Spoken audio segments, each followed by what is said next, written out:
വർഷം 2008 അമേരിക്കയിലെ new Mexico ഡിസ്ട്രിക്റ്റിലെ ആൽബക്കുക്കി എന്ന പട്ടണത്തിൽ ഒരു ഹൈസ്കൂൾ കെമിസ്ട്രി അധ്യാപകനായിരുന്നു വാൾട്ടർ വൈറ്റ്. കെമിസ്ട്രിയിൽ ബിരുദാനന്തര ബിരുദം നേടി നോബൽ സമ്മാനം നേടിയ റിസർച്ച് ടീമിൽ പോലും അംഗമായിരുന്ന വാൾട്ടർ ഒരു ശാസ്ത്രജ്ഞനാകാൻ ആഗ്രഹിച്ചിരുന്നെങ്കിലും വിധിയും പ്രാരാബ്ധവും അയാളെ ഒരു സാധാരണ ഹൈസ്കൂൾ അധ്യാപകനാക്കി മാറ്റി. സാമ്പത്തികമായി വളരെയധികം ബുദ്ധിമുട്ടിയിരുന്ന വാൾട്ടറിന് ഭാര്യയും ഒരു മകനുമാണുള്ളത്. ഗർഭിണിയായ ഭാര്യ സ്കൈലർ ഹൗസ് വൈഫ് ആണെങ്കിലും സാമ്പത്തികമായി ഭർത്താവിനെ സഹായിക്കാൻ മാസികകൾക്ക് വേണ്ടി ചെറുകഥകൾ എഴുതുകയും സെക്കൻഡ് ഹാൻഡ് സാധനങ്ങൾ ഓൺലൈൻ വഴി വിൽക്കുകയും ചെയ്യുന്നുണ്ട്. 16 വയസ്സുള്ള മകൻ വാൾട്ടർ വൈറ്റ് ജൂനിയർ ജന്മനാ സെറിബ്രൽ പാൾസി എന്ന അസുഖബാധിതനാണ്. ഈ അസുഖം ശരീരത്തിന്റെ ചലനങ്ങളെ ബാധിക്കുന്ന കാരണം അവന് നടക്കാൻ ക്രച്ചസിന്റെ സഹായം വേണം. കൂടാതെ സംസാരിക്കാനും അവന് ചെറിയ ബുദ്ധിമുട്ടുണ്ട്. വാൾട്ടർ പഠിപ്പിക്കുന്ന അതേ സ്കൂളിൽ തന്നെ ആയിരുന്നു ജൂനിയറും പഠിച്ചിരുന്നത്.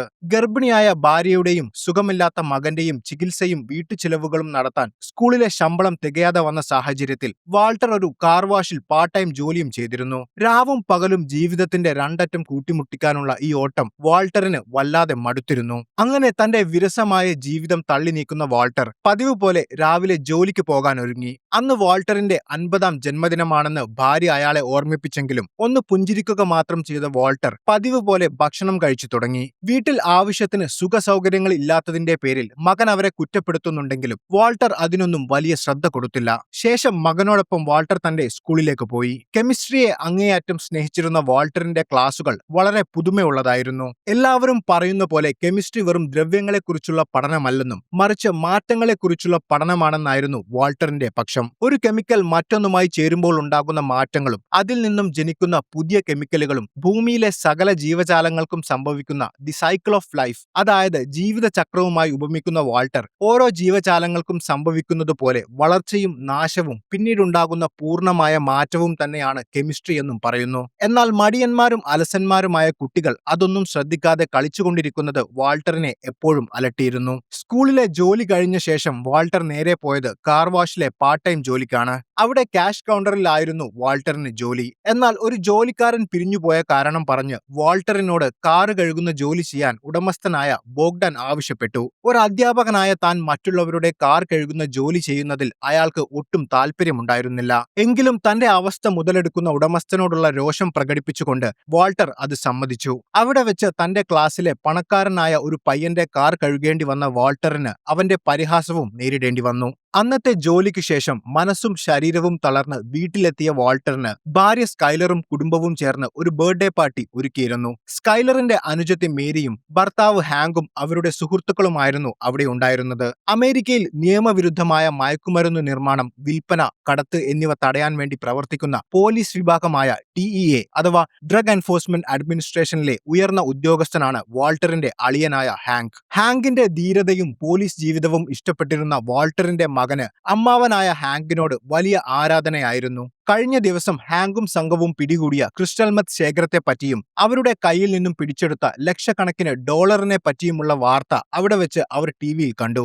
ജീവിതകാലം മുഴുവൻ കുടുംബത്തിനു വേണ്ടി പണത്തിനായി നെട്ടോട്ടമോടുന്ന വാൾട്ടറിന് അത്രയും വലിയ തുക ഒരു കൗതുകമായിരുന്നു. ഒരിക്കൽ തന്നോടൊപ്പം ഏതെങ്കിലും ഒരു ഡ്രഗ് ഓപ്പറേഷനിൽ കൂടെ വരാൻ ഹാങ്ക് വാൾട്ടറിനെ ക്ഷണിച്ചു. നിന്റെ വിരസമായ ജീവിതത്തിൽ ഒരു എക്സൈറ്റ്മെന്റ് ഉണ്ടാകാൻ ഇത് സഹായിക്കുമെന്ന് അയാൾ തമാശയായി വാൾട്ടറിനോട് പറഞ്ഞു. തീർച്ചയായും ഒരിക്കൽ വരാമെന്നായിരുന്നു വാൾട്ടറിന്റെ മറുപടി. അടുത്ത ദിവസം പതിവ് പോലെ സ്കൂളിലെ ജോലിക്ക് ശേഷം കാർ വാഷിൽ ജോലി ചെയ്യുന്നതിനിടയിൽ നെഞ്ചിൽ ഒരു വേദന അനുഭവപ്പെട്ട വാൾട്ടർ ബോധം നഷ്ടപ്പെട്ട് അവിടെ കുഴഞ്ഞു വീണു. കണ്ണു തുറക്കുമ്പോൾ അയാൾ ആംബുലൻസിൽ ഡോക്ടറുടെ കൂടെ ഹോസ്പിറ്റലിലേക്ക് പോവുകയായിരുന്നു. തനിക്ക് കുഴപ്പമൊന്നുമില്ലെന്നും വീട്ടിൽ പോകാമെന്നും വാൾട്ടർ പറഞ്ഞെങ്കിലും വാൾട്ടറിന്റെ രോഗത്തെപ്പറ്റി ചില സംശയങ്ങൾ തോന്നിയ ഡോക്ടർ ചില ചെക്കപ്പുകൾ ചെയ്ത ശേഷം പോകാമെന്ന് മറുപടി നൽകി. വലിയ ചെക്കപ്പുകൾക്കും ചികിത്സയ്ക്കുമൊന്നും തന്റെ കയ്യിലെ പണവും ഇൻഷുറൻസും തികയില്ലെന്ന ഭയം വാൾട്ടർ ഡോക്ടറോട് പങ്കുവച്ചെങ്കിലും അതെല്ലാം പിന്നെ സംസാരിക്കാമെന്ന് പറഞ്ഞ് അവർ ഹോസ്പിറ്റലിലേക്ക് പോയി. ചെക്കപ്പുകൾക്ക് ശേഷം റിപ്പോർട്ടുകൾ നോക്കിയ ഡോക്ടർ ആ ഞെട്ടിക്കുന്ന സത്യം വാൾട്ടറിനോട് തുറന്നു പറഞ്ഞു. സർജറി ചെയ്ത് മാറ്റാൻ സാധിക്കാത്ത ലങ് ക്യാൻസർ ആണ് വാൾട്ടറിന്. കീമോതെറാപ്പി ചെയ്താൽ പരമാവധി 1 വർഷം അല്ലെങ്കിൽ 2 വർഷം, അതാണ് വാൾട്ടറിന്റെ മുന്നിൽ ബാക്കിയുള്ള സമയം. ഒരു സാധാരണ മനുഷ്യൻ താൻ മരിക്കാൻ പോകുന്നു എന്ന് കേട്ടാൽ പൊട്ടിക്കരഞ്ഞേക്കാം, അല്ലെങ്കിൽ പേടിച്ചു വിറച്ചേക്കാം. പക്ഷെ വാൾട്ടറിന്റെ മുഖത്ത് യാതൊരു ഭാവവും ഉണ്ടായിരുന്നില്ല. രക്ഷപ്പെടാൻ എന്തെങ്കിലും വഴിയുണ്ടോ എന്ന ചോദ്യത്തിനു പകരം പകരം ഡോക്ടറുടെ ഷർട്ടിൽ മഞ്ഞ നിറത്തിലുള്ള ഒരു കറ ശ്രദ്ധിക്കുന്ന വാൾട്ടർ ഡോക്ടർ ഉച്ചയ്ക്ക് കഴിച്ച ഹോട്ട് ഡോഗിൽ നിന്നാണോ ഷർട്ടിൽ ഈ കറ ആയതെന്ന് ചോദിച്ചു. താൻ പറയുന്ന പ്രധാനപ്പെട്ട കാര്യങ്ങളൊന്നും ശ്രദ്ധിക്കാതെ ഷർട്ടിലെ കറയെക്കുറിച്ച് ചോദിക്കുന്ന വാൾട്ടറിനെ കണ്ട് ഡോക്ടർ ഒരു നിമിഷം അമ്പരന്നുപോയി. ഡിസോസിയേഷൻ എന്ന് മനഃശാസ്ത്രത്തിൽ വിളിക്കുന്ന ഒരവസ്ഥയിലൂടെയാണ് വാൾട്ടർ അപ്പോൾ കടന്നുപോകുന്നത്. മനുഷ്യന് താങ്ങാൻ കഴിയാത്ത വലിയൊരു ആഘാതം സംഭവിക്കുമ്പോൾ നമ്മുടെ തലച്ചോർ അതിൽ നിന്ന് രക്ഷപ്പെടാൻ ഒരു വഴി കണ്ടെത്തും. യാഥാർത്ഥ്യത്തിൽ നിന്നും മനസ്സിനെ വിച്ഛേദിക്കുന്ന ഒരു പ്രക്രിയയാണിത്. താൻ മരിക്കാൻ പോകുന്നു എന്ന ഭയാനകമായ സത്യം ഉൾക്കൊള്ളാൻ വാൾട്ടറിന്റെ മനസ്സ് തയ്യാറായിരുന്നില്ല. ആ വലിയ യാഥാർത്ഥ്യത്തിൽ നിന്നും ഒളിച്ചോടാൻ വാൾട്ടറിന്റെ തലച്ചോർ കണ്ടെത്തിയ ഒരു കൊച്ചു അഭയ കേന്ദ്രമായിരുന്നു ആ മഞ്ഞക്കറ. തിരികെ വീട്ടിലെത്തിയ വാൾട്ടർ ഭാര്യ സ്കൈലറിനോട് ഇതേപ്പറ്റി ഒന്നും പറഞ്ഞില്ല. എന്നാൽ താൻ മരിക്കാൻ പോവുകയാണെന്ന സത്യവും തന്റെ കുടുംബം ഇനി എങ്ങനെ ജീവിക്കുമെന്ന ഭയവും വാൾട്ടറിന്റെ ശാന്തമായ സ്വഭാവത്തിൽ ചില മാറ്റങ്ങൾ വരുത്തുന്നുണ്ടായിരുന്നു. ജീവിതകാലം മുഴുവൻ ജീവിതത്തെയും പ്രാരാബ്ദങ്ങളെയും ഭയന്ന് ജീവിച്ച അയാൾക്ക് മുമ്പെങ്ങും തോന്നാത്ത ഒരു അസാമാന്യ ധൈര്യം തോന്നി തുടങ്ങി. അടുത്ത ദിവസം കാർ വാഷിൽ ജോലി ചെയ്യുന്നതിനിടയിൽ തന്നോട് കാർ കഴുകാൻ ആവശ്യപ്പെട്ട ഉടമസ്ഥനോട് കയർക്കുന്ന വാൾട്ടർ ഒരടിമയെപ്പോലെ ജോലി ചെയ്യാൻ തനിക്ക് താല്പര്യമില്ലെന്ന് പറഞ്ഞ് ആ ജോലി ഉപേക്ഷിച്ച് അവിടെ നിന്നും ഇറങ്ങിപ്പോയി. അടുത്ത ദിവസം ഹാങ്കിനെ വിളിക്കുന്ന വാൾട്ടർ അയാളോടൊപ്പം ഒരു ഡ്രഗ് ഓപ്പറേഷൻ കാണാൻ താനും വരട്ടെ എന്ന് ചോദിച്ചു. അങ്ങനെ ഒരു ദിവസം ഹാങ്കിനോടൊപ്പം ഒരു ക്രിസ്റ്റൽ മെത്ത് നിർമ്മിക്കുന്ന ലാബ് റെയ്ഡ് ചെയ്യാൻ വാൾട്ടറും പോയി. ക്യാപ്റ്റൻ കുക്ക് എന്ന പേരിൽ മെത്ത് ഉണ്ടാക്കുന്ന ഒരാളെയാണ് അവർ അന്വേഷിക്കുന്നത്.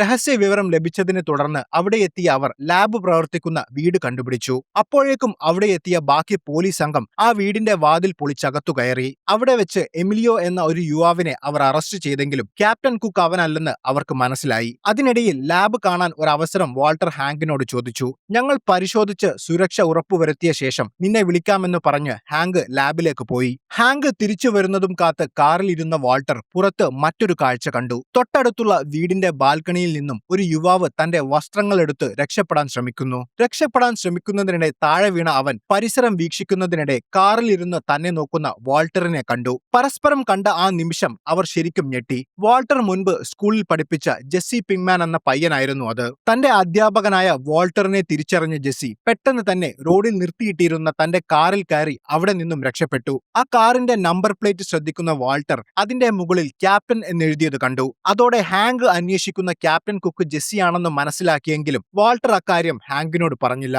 തിരികെ വീട്ടിലെത്തിയ വാൾട്ടർ സ്കൂളിലെ പഴയ റെക്കോർഡുകൾ പരിശോധിച്ച് ജെസ്സിയുടെ വീട് കണ്ടുപിടിച്ച് അന്ന് രാത്രി തന്നെ അവനെ അന്വേഷിച്ച് അവിടെ എത്തി. വാൾട്ടർ തന്നെ കണ്ടതുകൊണ്ട് ഒരു പക്ഷേ പോലീസ് തന്നെ അന്വേഷിച്ചു വരുമോ എന്ന ഭയത്തിലായിരുന്ന ജെസ്സി വാൾട്ടറിനെ കണ്ടതും അവനെ ആക്രമിച്ച് അവിടെ നിന്നും രക്ഷപ്പെടാൻ തയ്യാറെടുത്തു. എന്നാൽ ഞാൻ നിന്നെ ഉപദ്രവിക്കാനോ പിടിച്ചു കൊടുക്കാനോ വന്നതല്ലെന്ന് പറയുന്ന വാൾട്ടർ അവന്റെ ക്രിസ്റ്റൽ മെത്ത് ബിസിനസിനെ പറ്റിയും അന്ന് നടന്ന പോലീസിന്റെ ഓപ്പറേഷനിൽ അവനുണ്ടായ നഷ്ടങ്ങളെ പറ്റിയും ചോദിച്ചു. പക്ഷേ വാൾട്ടറിനെ പോലീസ് അയച്ചതാണെന്ന സംശയത്തിൽ തനിക്കൊന്നും അറിയില്ലെന്ന് പറയുന്ന ജെസ്സി അയാളോട് അവിടെ നിന്ന് പോകാൻ ആവശ്യപ്പെട്ടു. എന്നാൽ ഭയവും സംശയവും കാരണം എന്ത് ചെയ്യണമെന്നറിയാതെ നിന്ന ജെസ്സിയോട് അവരുടെ രണ്ടുപേരുടെയും ജീവിതം എന്നേക്കുമായി മാറ്റിമറിക്കാൻ പോകുന്ന ഒരു ചോദ്യം വാൾട്ടർ ചോദിച്ചു. നിനക്ക് ക്രിസ്റ്റൽ മെത്തിന്റെ ബിസിനസ് അറിയാം, എനിക്ക് അതുണ്ടാക്കുന്ന കെമിസ്ട്രിയും, എന്തുകൊണ്ട് നമുക്ക് പാർട്ട്ണർമാരായി മുന്നോട്ട് പോയിക്കൂടാ? വാൾട്ടറിന്റെ ആ ചോദ്യം കേട്ട ജെസ്സിക്ക് അത് വിശ്വസിക്കാൻ സാധിച്ചില്ല. ഒരു ചിരിയോടെ അതിനെ നേരിടാൻ അവൻ ശ്രമിച്ചപ്പോൾ തന്നോടൊപ്പം നിന്നില്ലെങ്കിൽ നിന്നെ ഞാൻ പോലീസിന് ഒറ്റുമെന്ന വാൾട്ടറിന്റെ ഭീഷണി ജെസ്സിയെ കൊണ്ട് അതിന് സമ്മതിപ്പിച്ചു.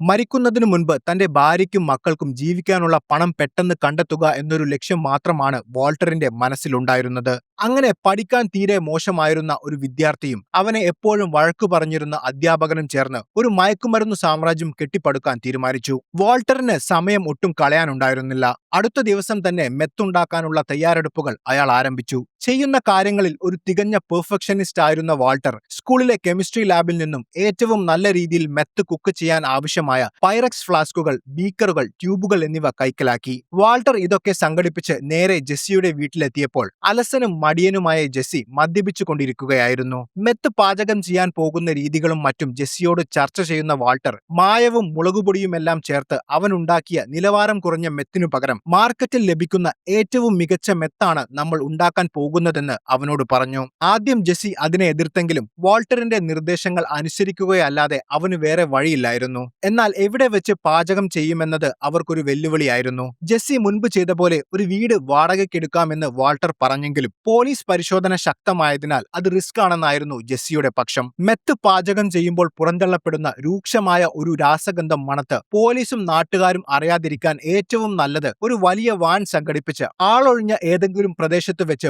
പാചകം ചെയ്യുന്നതാണെന്ന ജെസ്സിയുടെ അഭിപ്രായത്തോട് യോജിച്ച വാൾട്ടർ ഉടൻ തന്നെ ഒരു വാൻ സംഘടിപ്പിക്കാൻ ജെസ്സിയെ ഏൽപ്പിച്ചു. അതിനായി തന്റെ പക്കൽ സമ്പാദ്യമായി ആകെ ഉണ്ടായിരുന്ന $7,000 അവൻ ജെസ്സിക്ക് നൽകി. ഒരു സ്കൂൾ അധ്യാപകനും യാതൊരു ക്രിമിനൽ പശ്ചാത്തലവും ഇല്ലാത്ത നിങ്ങൾ ഈ 50-ാം വയസ്സിൽ എന്തിനാണ് ഈ പരിപാടി ചെയ്യുന്നതെന്നും ഇനി അങ്ങോട്ട് ഒരുമിച്ച് ജോലി ചെയ്യേണ്ടവരായതുകൊണ്ട് എനിക്കത് അറിയണമെന്നും അവിടെ വെച്ച് ജെസ്സി വാൾട്ടറിനോട് പറഞ്ഞു. ഇപ്പോഴാണ് എനിക്ക് ബുദ്ധി ഉദിച്ചതെന്നായിരുന്നു അതിന് വാൾട്ടർ പറഞ്ഞ മറുപടി. അവനോട് എത്രയും പെട്ടെന്ന് വാൻ സംഘടിപ്പിക്കാനും നമ്മൾ നാളെ തന്നെ പാചകം ആരംഭിക്കുമെന്നും പറഞ്ഞ് വാൾട്ടർ വീട്ടിലേക്ക് പോയി. അന്ന് വൈകുന്നേരം ഭാര്യയുടെയും മകന്റെയും ഒപ്പം ഷോപ്പിങ്ങിന് പോയ വാൾട്ടർ തന്റെ സുഖമില്ലാത്ത മകനെ പരിഹസിച്ച ഒരു യുവാവിനെ പരസ്യമായി കൈകാര്യം ചെയ്തു. തന്റെ ഭർത്താവിന്റെ ഈ പുതിയ മുഖം ഒരിക്കലും കണ്ടിട്ടില്ലാത്ത ഭാര്യ സ്കൈലർ ഭയത്തോടെയും അത്ഭുതത്തോടെയുമാണ് അതെല്ലാം കണ്ടുനിന്നത്. അടുത്ത ദിവസം വാനുമായി നഗരത്തിന്റെ അതിർത്തിയിലെ ആളൊഴിഞ്ഞ ഒരു പ്രദേശത്തെത്തിയ ജെസ്സിയും വാൾട്ടറും വാനിനകത്ത് ലാബ് മുഴുവനായും സെറ്റ് ചെയ്തു. മെത്തുണ്ടാക്കുമ്പോൾ ഉണ്ടാകുന്ന രൂക്ഷമായ ഗന്ധവും വിഷവാതകവും വസ്ത്രത്തിൽ പിടിച്ചാൽ വീട്ടിൽ ചെല്ലുമ്പോൾ ഭാര്യ സ്കൈലർ അത് കണ്ടുപിടിക്കുമെന്ന് വാൾട്ടറിന് ഉറപ്പായിരുന്നു.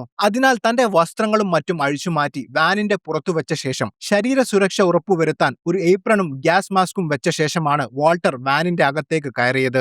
ജെസ്സിയെപ്പോലെ മെത്തുണ്ടാക്കുന്ന ലോക്കൽ ക്രിമിനൽസ് വൃത്തിയും സുരക്ഷാ സജ്ജീകരണങ്ങളും ഒന്നുമില്ലാതെയാണ് കാര്യങ്ങൾ ചെയ്യാറുള്ളത്. എന്നാൽ ഒരു ശാസ്ത്രജ്ഞനെ പോലെ വാൾട്ടർ ഒരുങ്ങുന്നത് കാണുന്ന ജെസ്സി ശരിക്കും അത്ഭുതപ്പെട്ടു. അങ്ങനെ ജെസ്സിയും വാൾട്ടറും പാചകം ആരംഭിച്ചു. താൻ വർഷങ്ങൾ കൊണ്ട് നേടിയ കെമിസ്ട്രിയിലെ അറിവുപയോഗിച്ച് ഓരോ അളവുകളും കിറുകൃത്യം പാലിച്ച് അതീവ സൂക്ഷ്മതയോടെ വാൾട്ടർ മെത്താഫിറ്റമിൻ എന്ന ആ മാരക മയക്കുമരുന്ന് പാചകം ചെയ്തു. എന്താണ് മെത്താഫിറ്റമിൻ? അതുപയോഗിക്കുന്ന മനുഷ്യരിൽ എന്താണ് അത് ചെയ്യുന്നത്?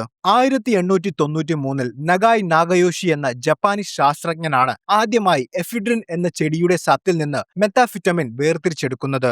1919 അക്കീറ ഒഗാട്ട എന്ന ജപ്പാനീസ് ഫാർമക്കോളജിസ്റ്റ് ആണ് ഇന്നത്തെ രൂപത്തിലുള്ള ക്രിസ്റ്റൽ മെത്താംഫിറ്റമിൻ ആദ്യമായി വികസിപ്പിച്ചെടുത്തത്. ചുവന്ന ഫോസ്ഫറസും അയഡിനും ഉപയോഗിച്ച് എഫിഡ്രിനിൽ നിന്ന് ഇത് വളരെ എളുപ്പത്തിൽ നിർമ്മിക്കാനുള്ള വിദ്യ അദ്ദേഹം കണ്ടെത്തി. ആദ്യ കാലങ്ങളിൽ ആസ്മയ്ക്കും ജലദോഷത്തിനുമുള്ള മരുന്നായി ഇതിന്റെ ഒരു കോമ്പിനേഷൻ ഉപയോഗിച്ചിരുന്നെങ്കിലും 1939 മുതൽ 45 വരെയുള്ള രണ്ടാം ലോക മഹായുദ്ധ കാലഘട്ടത്തിൽ ജർമ്മനിയും ജപ്പാനും തങ്ങളുടെ സൈനികർക്ക് ഉറക്കം വരാതിരിക്കാനും ഭയമില്ലാതെ കൂടുതൽ ഊർജത്തോടെ യുദ്ധം ചെയ്യാനും ഇത് വ്യാപകമായി നൽകിയിരുന്നു. ഈ മരുന്ന് കണ്ടുപിടിച്ച സമയത്ത് ഇതിന്റെ ഗുരുതരമായ പാർശ്വഫലങ്ങളെക്കുറിച്ചോ അഡിക്ഷനെക്കുറിച്ചോ ശാസ്ത്രലോകത്തിന് കാര്യമായ അറിവില്ലായിരുന്നു. യുദ്ധത്തിന് ശേഷം മിച്ചം വന്ന മരുന്നുകൾ സാധാരണ ജനങ്ങൾക്കിടയിലും വ്യാപിച്ചതോടെയാണ് ഇത് മനുഷ്യനെ എത്രത്തോളം അപകടകരമായി ബാധിക്കുമെന്ന് ലോകം തിരിച്ചറിഞ്ഞത്. സാധാരണയായി മെഡിക്കൽ ആവശ്യങ്ങൾക്ക് ഉപയോഗിക്കുന്ന ആംഫിറ്റമിൻ എന്ന രാസവസ്തുവിലേക്ക് കാർബൺ പോലെയുള്ള ഒരു മീഥൈൽ ഗ്രൂപ്പ് കൂട്ടിച്ചേർത്താണ് ഇന്ന് വ്യാപകമായി കാണുന്ന മെത്താഫിറ്റമിൻ ഉണ്ടാക്കുന്നത്. നൈട്രജൻ ആറ്റത്തോട് ചേർന്നിരിക്കുന്ന ഈ മീഥൈൽ ഗ്രൂപ്പ് കാരണമാണ് ഇതിന് മെത്താഫിറ്റമിൻ എന്ന് പേര് ലഭിച്ചത്. ഈ മാറ്റം കൊഴുപ്പിൽ അലിയാനുള്ള ഇതിന്റെ കഴിവ് വർദ്ധിപ്പിക്കുകയും അതുവഴി വളരെ പെട്ടെന്ന് രക്തത്തിൽ നിന്നും തലച്ചോറിലേക്ക് പ്രവേശിക്കാൻ ഇതിനെ സഹായിക്കുകയും ചെയ്യും. മെത്താഫിറ്റമിൻ അഥവാ കല്ല്, മെത്ത് എന്നൊക്കെ സാധാരണയായി വിളിക്കുന്ന ഈ മയക്കുമരുന്ന് വെളുത്ത നിറത്തിലുള്ള മണമില്ലാത്ത എന്നാൽ കയ്പുള്ള ഒരു പൊടിയായോ അല്ലെങ്കിൽ ക്രിസ്റ്റൽ രൂപത്തിലോ ആണ് കാണപ്പെടുന്നത്. മനുഷ്യന്റെ തലച്ചോറിലെ ഡോപ്പമൈൻ എന്ന രാസവസ്തുവിന്റെ അളവ് അമിതമായി വർദ്ധിപ്പിക്കുകയാണ് മെത്താഫിറ്റമിൻ പ്രധാനമായും ചെയ്യുന്നത്. ഡോപ്പമിൻ നമ്മുടെ ശരീരത്തിൽ സന്തോഷം, പ്രസരിപ്പ്, പ്രചോദനം എന്നിവ ഉണ്ടാക്കുന്ന ന്യൂറോ ട്രാൻസ്മിറ്റർ ആണ്. ഈ മരുന്ന് ഉപയോഗിക്കുമ്പോൾ തലച്ചോറിൽ സാധാരണയിലധികം ഡോപ്പമിൻ ഉൽപ്പാദിപ്പിക്കുകയും അത് ഉപയോഗിക്കുന്ന വ്യക്തിക്ക് വലിയൊരു ആനന്ദവും ഊർജവും തോന്നുകയും ചെയ്യും. എന്നാൽ ഈ അവസ്ഥ പെട്ടെന്ന് തന്നെ ഇല്ലാതാവുകയും വീണ്ടും ഉപയോഗിക്കാനുള്ള കടുത്ത ആസക്തിയിലേക്ക് നയിക്കുകയും ചെയ്യും. എന്നാൽ ഇതിന്റെ ഉപയോഗം കാരണം ഉറക്കമില്ലായ്മ, വിശപ്പില്ലായ്മ, ഉയർന്ന രക്തസമ്മർദ്ദം തുടങ്ങിയ മാരകാവസ്ഥകൾ ഉണ്ടാകും. ഇതിന്റെ അമിതമായ ഉപയോഗം കൊണ്ടുണ്ടാകുന്ന അഡിക്ഷൻ, ഹാലൂസിനേഷൻസ്, പാരനോയ തുടങ്ങിയ മാനസിക പ്രശ്നങ്ങൾ നല്ലൊരു ശതമാനം ആളുകളെയും പതിയെ ഡിപ്രഷനിലേക്കും അതുവഴി മരണത്തിലേക്കും തള്ളിവിടും. അങ്ങനെ വാൾട്ടർ തന്റെ പാചകം അവസാനിപ്പിച്ച ശേഷം അയാൾ ഉണ്ടാക്കിയ മെത്ത് പരിശോധിക്കുന്ന ജെസ്സി ശരിക്കും അത്ഭുതപ്പെട്ടു. അവനും സുഹൃത്തുക്കളും ഉണ്ടാക്കുന്ന നിലവാരമില്ലാത്ത മെത്തായിരുന്നില്ല അത്. വലിയ തുക കൊടുത്താൽ മാത്രം കിട്ടുന്ന ക്രിസ്റ്റൽ രൂപത്തിൽ പ്യൂരിറ്റി കൂടുതലുള്ള ഒന്നായിരുന്നു അത്. നിങ്ങളൊരു കലാകാരനാണെന്ന് പറഞ്ഞ് വാൾട്ടറിനെ അഭിനന്ദിക്കുന്ന ജെസ്സിയോട് ഇത് വെറും ബേസിക് കെമിസ്ട്രി മാത്രമാണെന്നായിരുന്നു അയാളുടെ മറുപടി. അവിടെ വെച്ച് ജെസ്സി അത് ഉപയോഗിക്കാൻ ശ്രമിച്ചപ്പോൾ അവനെ തടയുന്ന വാൾട്ടർ ഇത് വിൽക്കാനുള്ളതാണെന്നും എത്രയും പെട്ടെന്ന് അതിനുള്ള ഏർപ്പാടുകൾ ചെയ്യാനും ആവശ്യപ്പെട്ടു. അങ്ങനെ തനിക്ക് പരിചയമുള്ള ഡ്രഗ് ഡീലർമാരിൽ ഒരാളായ ക്രേസി എയ്റ്റിനെ ചെന്ന് കാണുന്ന ജെസ്സി തന്റെ കയ്യിലുള്ള പുതിയ പ്രൊഡക്റ്റ് അവന് പരിചയപ്പെടുത്തി. എന്നാൽ ജെസ്സിയെ കാത്ത് അവിടെ മറ്റൊരു അപകടം ഒളിഞ്ഞിരിപ്പുണ്ടായിരുന്നു. കഴിഞ്ഞ തവണ പോലീസ് ഓപ്പറേഷനിൽ ജെസ്സി രക്ഷപ്പെട്ടപ്പോൾ പോലീസിന്റെ കയ്യിലകപ്പെട്ട അവന്റെ പാർട്ട്ണർ എമിലിയോ അവിടെ ഉണ്ടായിരുന്നു. ജെസ്സി തന്നെ ചതിച്ചതാണെന്ന് ധരിച്ചിരുന്ന എമിലിയോയെ ക്രേസി എയ്റ്റ് ജാമ്യത്തിലെടുത്ത് ചേർത്ത് അവന്റെ കൂടെ കൂട്ടിയിരുന്നു. അവിടെ വെച്ച് ജെസ്സി കൊണ്ടുവന്ന മെത്ത് ഹൈ ക്വാളിറ്റി ഉള്ളതാണെന്ന് മനസ്സിലാക്കുന്ന ക്രേസി അവനെ ഭീഷണിപ്പെടുത്തി. ഇതാരാണ് ഉണ്ടാക്കുന്നതെന്നും അയാളെ തനിക്ക് പരിചയപ്പെടുത്തി തരാനും ആവശ്യപ്പെട്ടു. അത് സമ്മതിച്ചില്ലെങ്കിൽ തന്റെ ജീവൻ അപകടത്തിലാകുമെന്ന് മനസ്സിലാക്കിയ ജെസ്സി അവരെയും കൊണ്ട് വാൾട്ടറിന്റെ അടുത്തേക്ക് പോയി. ക്രേസി വാൾട്ടറിനോട് സംസാരിക്കുന്നതിനിടയിൽ അന്ന് തന്നെ പിടിക്കാൻ വന്ന പോലീസുകാരുടെ കൂടെ വാൾട്ടറും ഉണ്ടായിരുന്നു എന്ന് തിരിച്ചറിഞ്ഞ എമിലിയോ ഇവർ നമ്മളെ ഒറ്റിക്കൊടുക്കാൻ വന്നതാണെന്ന് ക്രേസിയോട് പറഞ്ഞു. അതോടെ അവർക്കെതിരെ തിരിഞ്ഞ ക്രേസി അവരെ രണ്ടുപേരെയും കൊന്നുകളയാൻ തീരുമാനിച്ചു. അവിടെ നിന്നും ഓടി രക്ഷപ്പെടാൻ ശ്രമിക്കുന്നതിനിടെ ഒരു കല്ലിൽ തലയിടിച്ചു വീണ ജെസ്സിയുടെ ബോധം നഷ്ടപ്പെട്ടു. താൻ കൊല്ലപ്പെടുമെന്ന് ഉറപ്പായതോടെ വാൾട്ടർ ഒരു ബുദ്ധി പ്രയോഗിച്ചു. അവരെ രണ്ടുപേരെയും വെറുതെ വിടുകയാണെങ്കിൽ താൻ മെത്തുണ്ടാക്കുന്ന രീതി അവർക്ക് പഠിപ്പിച്ചു തരാമെന്ന് വാൾട്ടർ അവരോട് പറഞ്ഞു. അത് സമ്മതിക്കുന്ന അവർക്ക് വാൾട്ടർ തന്റെ ഫോർമുല പഠിപ്പിച്ചു കൊടുക്കാൻ ആരംഭിച്ചു. എന്നാൽ വാൾട്ടറിന്റെ മനസ്സിൽ മറ്റൊരു പ്ലാൻ ഉണ്ടായിരുന്നു. പാചകം ചെയ്തുകൊണ്ടിരിക്കുന്നതിനിടയിൽ വാൾട്ടർ റെഡ് ഫോസ്ഫറസ് എന്ന രാസവസ്തു തിളച്ചുമറിയുന്ന വെള്ളത്തിലേക്ക് ഇട്ടു. അതോടെ ഒരു വലിയ പൊട്ടിത്തെറിയോടുകൂടെ ഫോസ്ഫൈൻ ഗ്യാസ് എന്ന വിഷവാതകം ആ ലാബിനുള്ളിൽ നിറഞ്ഞു. ആ അവസരം മുതലാക്കി വേഗത്തിൽ പുറത്തിറങ്ങിയ വാൾട്ടർ ആ വാനിന്റെ വാതിൽ അടച്ചുപിടിച്ചു. അതിനുള്ളിൽ പെട്ട് ആ വിഷവാതകം ശ്വസിച്ച ക്രേസിക്കും എമിലിയോക്കും ബോധം നഷ്ടപ്പെട്ടു. എന്നാൽ അപ്പോഴേക്കും എമിലിയോ വലിച്ചെറിഞ്ഞ ഒരു സിഗരറ്റിന്റെ കുറ്റിയിൽ നിന്നും പടർന്ന തീ അവിടെ ആകെ ആളിപ്പടരാൻ തുടങ്ങി. തീയുടെ പുക കണ്ടാൽ ആളുകൾ അങ്ങോട്ട് വരുമെന്ന് ഭയന്ന വാൾട്ടർ വിഷവാതകം ഏൽക്കാതിരിക്കാൻ ഒരു മാസ്ക് ധരിപ്പിച്ച ശേഷം ജെസ്സിയെ വണ്ടിയിൽ കയറ്റി അവിടെ നിന്നും രക്ഷപ്പെട്ടു. എന്നാൽ പോകുന്ന വഴിയിൽ നിയന്ത്രണം വിട്ട വാൻ റോഡിൽ നിന്നും തെന്നി മാറി ഒരു കല്ലിൽ ഇടിച്ചു നിന്നു. അപ്പോഴേക്കും പോലീസ് വാഹനങ്ങളുടെ സൈറൻ അടുത്തുവരുന്ന ശബ്ദം ശ്രദ്ധിക്കുന്ന വാൾട്ടറിന് എല്ലാം അവസാനിക്കാൻ പോവുകയാണെന്ന് മനസ്സിലായി. എന്തും നേരിടാൻ തയ്യാറായ വാൾട്ടർ വരാനിരിക്കുന്ന പോലീസ് വാഹനങ്ങൾക്ക് നേരെ തോക്ക് ചൂണ്ടി അവർക്കായി കാത്തുനിന്നു. എന്നാൽ അത് പോലീസ് ആയിരുന്നില്ല. അവിടെ ഉണ്ടായ തീ അണയ്ക്കാൻ വന്ന ഫയർഫോഴ്സ് ആയിരുന്നു അത്. അവർ വാൾട്ടറിനെ ശ്രദ്ധിക്കാതെ കടന്നുപോയി. എന്താണ് സംഭവിച്ചതെന്ന് മനസ്സിലാകാതെ നിന്ന വാൾട്ടറിനടുത്തേക്ക് അപ്പോഴേക്ക് ബോധം തിരിച്ചു കിട്ടിയ ജെസ്സിയും എത്തി. പകച്ചു നിന്ന ജെസ്സിയോട് ഒരു കൂസലുമില്ലാതെ വാൻ ക്ലീൻ ചെയ്ത് നമുക്ക് വീട്ടിൽ പോകാമെന്നായിരുന്നു വാൾട്ടർ പറഞ്ഞത്. വാൾട്ടർ വൈറ്റ് എന്ന ആ സാധാരണ മനുഷ്യന്റെ പരിണാമം ഭയത്തോടെയും അത്ഭുതത്തോടെയും ജെസ്സി കണ്ടുനിന്നു. ഫയർഫോഴ്സിന്റെ വാഹനം പോയ ശേഷം എത്രയും പെട്ടെന്ന് അവിടെ നിന്ന് രക്ഷപ്പെടാൻ വാൾട്ടറും ജെസ്സിയും തീരുമാനിച്ചു. പക്ഷേ ബ്രേക്ക് ഡൌൺ ആയി കുഴിയിൽ കൂപ്പുകുത്തി കിടക്കുന്ന വാൻ അവർക്ക് രണ്ടുപേർക്കും കൂടി എടുത്തുമാറ്റാൻ കഴിയില്ലെന്ന് ഉറപ്പായിരുന്നു. പുറത്തുനിന്നും ക്രെയിനോ മറ്റോ വിളിക്കുന്നത് അപകടമാണെന്ന് മനസ്സിലാക്കിയ അവർ അവിടെ അടുത്തു താമസിക്കുന്ന ഒരു കൃഷിക്കാരന്റെ സഹായത്തോടെ വാൻ റോഡിലെത്തിച്ചു. അയാൾക്ക് എന്തോ സംശയമുണ്ടെന്ന് മനസ്സിലാക്കിയ വാൾട്ടർ അവർക്ക് നൽകാൻ ക്രേസി കൊണ്ടുവന്ന പണത്തിന്റെ നല്ലൊരു പങ്ക് അയാൾക്ക് കൊടുത്ത ശേഷം അയാളെ അവിടെ നിന്നും പറഞ്ഞയച്ചു. എത്രയും പെട്ടെന്ന് വാൻ ജെസ്സിയുടെ വീട്ടിലെത്തിച്ച ശേഷം അവിടെ വെച്ച് എല്ലാം ക്ലീൻ ആക്കാമെന്നായിരുന്നു വാൾട്ടറിന്റെ പ്ലാൻ. എന്നാൽ തന്റെ വീട്ടിലേക്ക് കൊണ്ടുപോകാൻ പറ്റില്ലെന്ന് പറയുന്ന ജെസ്സിയോട് വേറെ വഴിയില്ലെന്ന് പറഞ്ഞ് ദേഷ്യപ്പെടുന്ന വാൾട്ടർ ഫോസ്ഫീൻ എന്ന വിഷവാതകം ശ്വസിച്ച് മരിച്ചു കിടക്കുന്ന എമിലിയോയുടെയും ക്രേസിയുടെയും മൃതദേഹങ്ങളും ആ വാനും ഒഴിവാക്കിയ ശേഷം ഈ പരിപാടി അവസാനിപ്പിച്ച് രണ്ടുപേർക്കും അവരുടെ വഴിയിൽ പോകാമെന്നും ഇനി ഒരിക്കലും നമ്മൾ കാണരുതെന്നും പറഞ്ഞു. തനിക്കും അത് തന്നെയാണ് താല്പര്യമെന്നായിരുന്നു ജെസ്സിയുടെ മറുപടി. പെട്ടെന്ന് വാനിന്റെ പുറകിൽ നിന്നും ഒരു ശബ്ദം കേട്ട് പോയി നോക്കുന്ന വാൾട്ടറും ജെസ്സിയും ഞെട്ടിക്കുന്ന ഒരു കാഴ്ചയാണ് കണ്ടത്. ഫോസ്ഫീൻ ഗ്യാസ് ശ്വസിച്ച എമിലിയോ മരിച്ചെങ്കിലും ക്രേസിക്ക് ജീവനുണ്ടായിരുന്നു. എന്നാൽ അവന് എഴുന്നേൽക്കാനോ സംസാരിക്കാനോ ഉള്ള ശേഷി ഉണ്ടായിരുന്നില്ല. ബാക്കിയെല്ലാം ജെസ്സിയുടെ വീട്ടിലെത്തിയ ശേഷം നോക്കാമെന്ന തീരുമാനത്തിൽ അവർ അവിടെ നിന്നും രക്ഷപ്പെട്ടു. രാത്രി സമയം ഏറെ വൈകി വീട്ടിലെത്തിയ വാൾട്ടറിന്റെ പെരുമാറ്റം തികച്ചും വ്യത്യസ്തമായിരുന്നു. ഭാര്യയുമായി പതിവില്ലാത്ത തരത്തിൽ ശാരീരിക ബന്ധത്തിൽ ഏർപ്പെടുന്ന വാൾട്ടർ അതിനുശേഷം ബാത്റൂമിൽ കുഴഞ്ഞു വീണ് അവിടെ കിടന്നുറങ്ങി. പിറ്റേ ദിവസം രാവിലെ ഭാര്യ വിളിച്ചപ്പോഴാണ് പിന്നീട് വാൾട്ടറിന് ബോധം വന്നത്. അന്ന് രാവിലെ ഭാര്യയ്ക്കും മകനുമൊപ്പം ഭക്ഷണം കഴിക്കുന്നതിനിടയിൽ വീട്ടിലേക്ക് ജെസ്സിയുടെ ഫോൺ കോൾ വന്നു. ഫോൺ എടുത്ത പാടെ വാൾട്ടറിനോട് തട്ടിക്കയറിയ ജെസ്സി മെത്തുണ്ടാക്കുന്ന ലാബ് അടങ്ങിയ ഒരു വാനും ഒരു മൃതദേഹവും തന്റെ വീട്ടിൽ വെച്ച് നിങ്ങൾ എവിടെ പോയി കിടക്കുകയാണെന്ന് അവൻ ചോദിച്ചു. ഭാര്യയ്ക്ക് സംശയം തോന്നാതിരിക്കാൻ ഒരു സെയിൽസ്മാനോട് സംസാരിക്കുന്ന പോലെ സംസാരിച്ച വാൾട്ടർ ജെസ്സിയോട് പിന്നെ വിളിക്കാമെന്ന് പറഞ്ഞ് ഫോൺ കട്ട് ചെയ്തു. അതാരാണെന്ന സ്കൈലറിന്റെ ചോദ്യത്തിന് ഫോൺ കമ്പനിക്കാർക്ക് തെറ്റുപറ്റി വിളിച്ചതാണെന്നും പറഞ്ഞ് വാൾട്ടർ ഉടനെ സ്കൂളിലേക്ക് പോയി. കഴിഞ്ഞ കുറച്ച് ദിവസങ്ങളായുള്ള വാൾട്ടറിന്റെ പെരുമാറ്റത്തിലും സംസാരത്തിലും ചില സംശയങ്ങൾ ഉണ്ടായിരുന്ന സ്കൈലർ വാൾട്ടർ പോയ ശേഷം ജെസ്സിയുടെ നമ്പറിലേക്ക് തിരിച്ചു വിളിച്ചെങ്കിലും ആരും ഫോൺ എടുത്തില്ല. സ്കൂളിലെത്തിയ വാൾട്ടർ കുട്ടികൾക്ക് ക്ലാസ് എടുക്കുന്നുണ്ടെങ്കിലും കടുത്ത മാനസിക സമ്മർദ്ദത്തിലായ അയാളുടെ മനസ്സ് മുഴുവൻ ആ വാനും ശവശരീരവും എന്തു ചെയ്യുമെന്ന് മാത്രമായിരുന്നു. ഒരു വിധത്തിൽ ക്ലാസ് അവസാനിപ്പിച്ച ശേഷം വാൾട്ടർ നേരെ പോയത് സ്കൂളിലെ കെമിസ്ട്രി ലാബിലേക്കാണ്. അവിടെ നിന്നും വാൾട്ടർ 2 ബോട്ടിൽ ഹൈഡ്രോഫ്ലോറിക് ആസിഡ് കൈക്കലാക്കിയ ശേഷം നേരെ ജെസ്സിയുടെ വീട്ടിലേക്ക് പോയി. അപ്പോഴേക്കും വീടിന്റെ പുറത്തുള്ള വാനിൽ നിന്നും ചില ശബ്ദങ്ങൾ കേട്ട് പോയി നോക്കുന്ന ജെസ്സി വാനിന്റെ വാതിൽ തുറന്നു കിടക്കുന്നത് കണ്ടു. അതോടെ ഇതോടെ ക്രേസി വാനിൽ നിന്നും രക്ഷപ്പെട്ടുവെന്ന് മനസ്സിലാക്കിയ ജെസ്സി പുറത്തിറങ്ങി അവനെ അന്വേഷിച്ചെങ്കിലും കണ്ടെത്താനായില്ല.